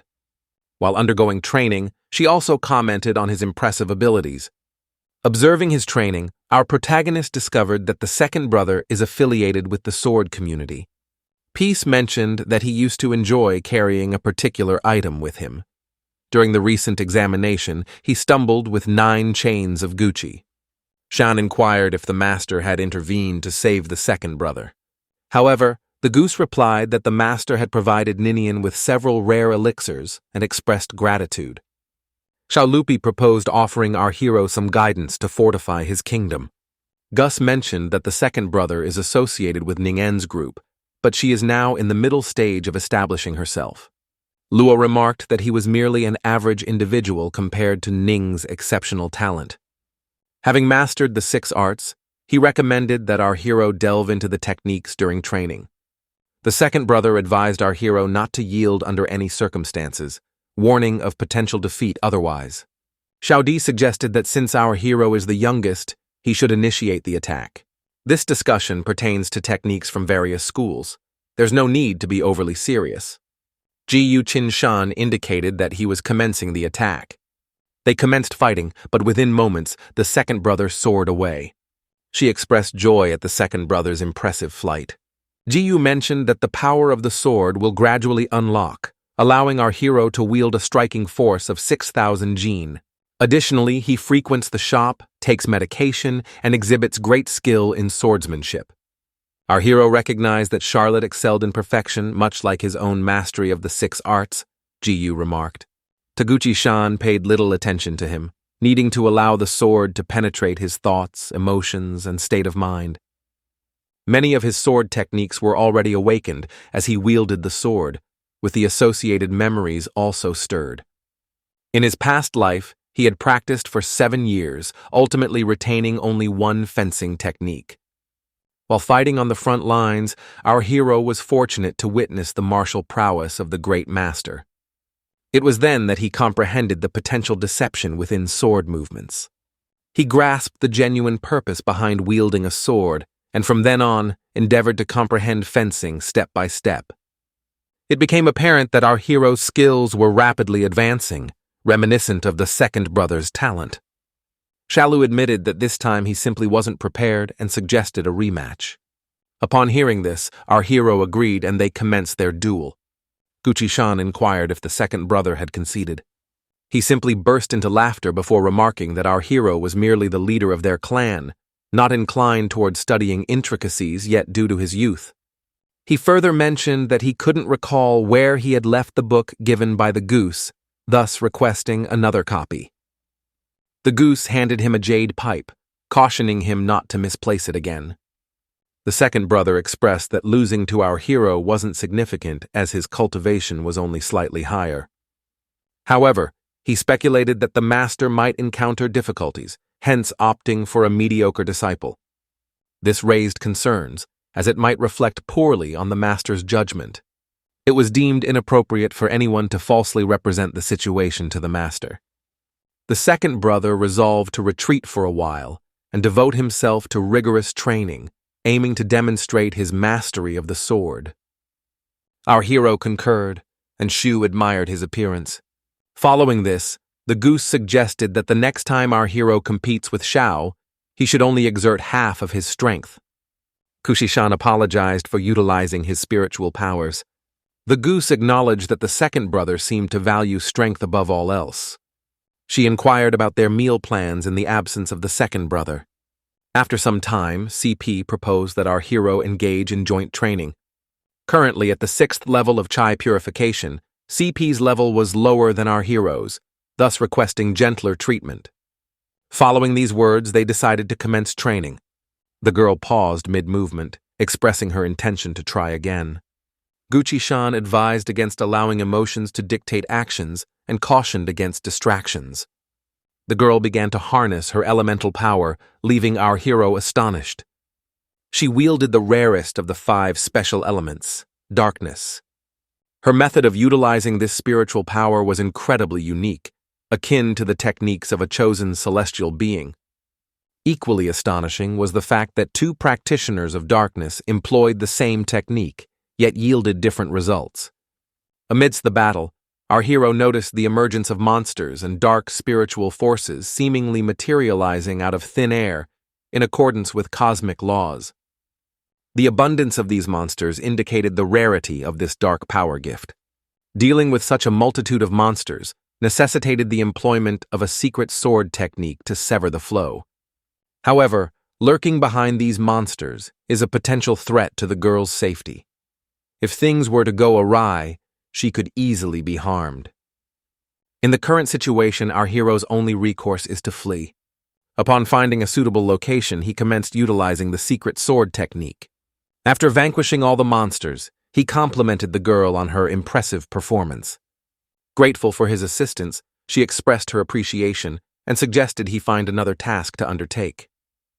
Suddenly, she summoned those spiritual power monsters once again. Eventually, everyone reconvened for dinner. The second brother questioned why he should be responsible for cooking, having left the hermitage. Abruptly, a fairy appeared before them. The goose inquired about her intentions. She explained that she had ventured to the front line where all the martial schools had convened for a crucial discussion. Our hero was taken aback by the notion that she had conjured a goose to converse with herself. She elaborated that a significant event had transpired that day, and it was imperative for her students to be informed. It was revealed that the annual test had been postponed this year. The second brother questioned the reason behind the decision, considering the test had remained unchanged annually. The fairy responded that there was a shortage of participants, particularly monks. This decision was made with the explicit aim of unifying the clans to collectively combat the demonic threat. With the abundance of demons posing a formidable challenge, failure to replenish their ranks in the coming days could result in significant losses for the clans. However, the primary concern remained the formidable combat prowess of the demonic forces. High-level monsters frequently emerged within the human realm, yet over the years, only 3 individuals had ascended to the esteemed rank of saints. Shalu pondered whether attaining this rank was truly as straightforward as it seemed. The fairy remarked that while this was indeed peculiar, there was yet another strange occurrence to consider. Curious, the brothers and sisters gathered around the fairy, eager to learn more about this anomaly. The fairy explained that a demon's classification as a saint hinged upon their number of victories. Unfortunately, our group found themselves at a disadvantage in this regard, being outnumbered by the opposition. Consequently, they couldn't afford to take risks. The destruction of even one member would spell immediate jeopardy for the entire human race. Additionally, the fairy disclosed that she had assisted our hero through a special incarnation, emphasizing the need to approach this process with utmost seriousness. Guzi Shan found this revelation about past lives entirely unexpected. Such knowledge had never crossed his path before. It was explained that this year's annual examination aimed to identify the most adept cultivators and masters. Following this examination, monks of a certain caliber would engage in contracts in pursuit of peace. Given that our hero and Trisha's sister were under her tutelage, they were exempt from participating in the examination. However, due to the tradition spanning a millennium, they were obliged to attend at least once. The second brother expressed minimal concern, dismissing it as merely a performance. The goose entrusted our hero with looking after the girl, as they were departing the following day. In Guo's previous life, Shishan had lacked thunder and lightning abilities. Hence, he was urged to study them diligently for future application. It was emphasized that mastering these abilities would prove beneficial. Gu observed that our hero possessed exceptional swordsmanship skills. Shalu observed that our hero appeared content to only enhance his strength to a certain extent. Following a brief conversation, the second brother started to depart, mentioning that he needed to engage in some practice. He summoned the courage and recalled his past outings for enjoyment. At this juncture, However, he declined, stating that if our hero ever needed help in the future, he wouldn't be of any assistance. You realized it wasn't too late to change and expressed gratitude to our hero. Shortly after, the fairy approached Kushi Shani, informing him of his success in swordsmanship. She resolved to approach him to correct some errors. The errors were predetermined to highlight his weaknesses. "We have heroes of various levels because you are with me. Fairies are here to teach him fencing." He responded that he would fight with all his strength. Master D added that if our hero gave up, he would deeply regret it. Since his opponent was a master, there would be no mercy. The battle commenced, and Gulshan was utterly bewildered. The fairy inquired if our hero understood the issue. He replied that she was too swift. Was his presence truly so bothersome that she resorted to such movements? The master replied that there was always the fear of not being swift enough. She added that the art of the sword is akin to the laws of heaven and earth. Following this, she proposed another bout. During the fight, the fairy asked why our hero was fighting so desperately. She warned that if he exerted too much force in each strike, he would eventually exhaust himself and cease. He responded that he understood everything, not anticipating such a reprimand at his age. The fairy instructed our hero to approach and experience her movements. He realized he lacked the strength to retaliate. Her movement was astonishingly swift. She mentioned she hadn't used all her strength and focus, yet managed to send Do Kishin flying. Now our hero understood that all these dazzling fencing techniques were pointless. A single strike could suffice to incapacitate someone. The fairy remarked that the strike was already impressive. However, there was yet another maneuver. The fairy assured him that with his dedication, he would surely become a legendary swordsman in time. Following the battle, our hero expressed gratitude to the fairy for her guidance. She humbly admitted that she couldn't offer much in terms of fencing advice. That was something he had to discover on his own. The system indicated that Hero P had unlocked all other ball techniques without expending a single soul point. In a previous existence, the individual embodied the characteristics of a solitary but amiable figure, adept at handling tasks independently. However, circumstances took a different turn, transforming him into a snare's victim. Nonetheless, in this current lifetime, the scenario is markedly distinct. The following day witnessed Gucci radiating with brilliance as she commenced her preparations. Expressing that their departure from the sect would only be temporary, the individual advised against packing excessive belongings. The fairy explained that he would need to bring them along, yet they are restructuring the governance of the Biwa Palace. The second sibling suggested that the magical shoes should remain steadfastly attached to our protagonist, especially if he encounters lands of skilled cultivators. The fairy added that they must return safely and unharmed. Our hero need not fret over anything else. Shalu recalled that during his previous examination, the fairy simply urged him not to cause her embarrassment, lest she consign him to the depths of the Biwa pond. The teacher retorted that the second sibling was merely a lackadaisical pupil, always indulging in foolishness. GU emphasized the significance of this annual examination, with all sects participating. He pondered whether they might still be pursuing sushi. Shaluo countered that this wasn't the situation. Despite their esteemed status, they could swiftly eliminate our hero before he even stood up. Hence, he must remain alert to the essence of the other two flowers, along with the ancient texts spanning a millennium. The fairy announced the opening of the teleportation gate. Our hero should ready himself for departure. Having bid farewell to their master, Bushan and Osho embarked on their journey. The duo arrived in the city of Wakan, where all inhabitants were practitioners of cultivation. Throughout the examinations, they oversaw administration and other matters. The young woman remarked on the vibrant atmosphere of the place. Upon attempting entry, they were requested to leave behind their identification tokens, jades. Perplexed, the inspector inquired about the sect affiliation of the two newcomers. Suddenly, the assistant scrutinized the tokens and was visibly astonished. He then clarified that there was a mistake and no issues arose in identifying them. Syria expressed her desire for sugar-coated fruits on a stick. The assistant questioned why his colleague was being so courteous to this unfamiliar cultivator. Upon discovering that the individual was a student from the bias sect, the inspector lamented missing out on such a chance encounter. The duo began to explore the bustling local market. Someone purchased a dragon slayer sword, seemingly in need of a reliable weapon. Syria mentioned the presence of cranes, expressing her fondness for them above all else. After admiring the cranes, she inquired about their next destination. Our hero responded that they would head to the square situated atop the hill. Their destination was the Heavenly Palace. As they approached the entrance, onlookers and the girl wondered why the event hadn't commenced yet.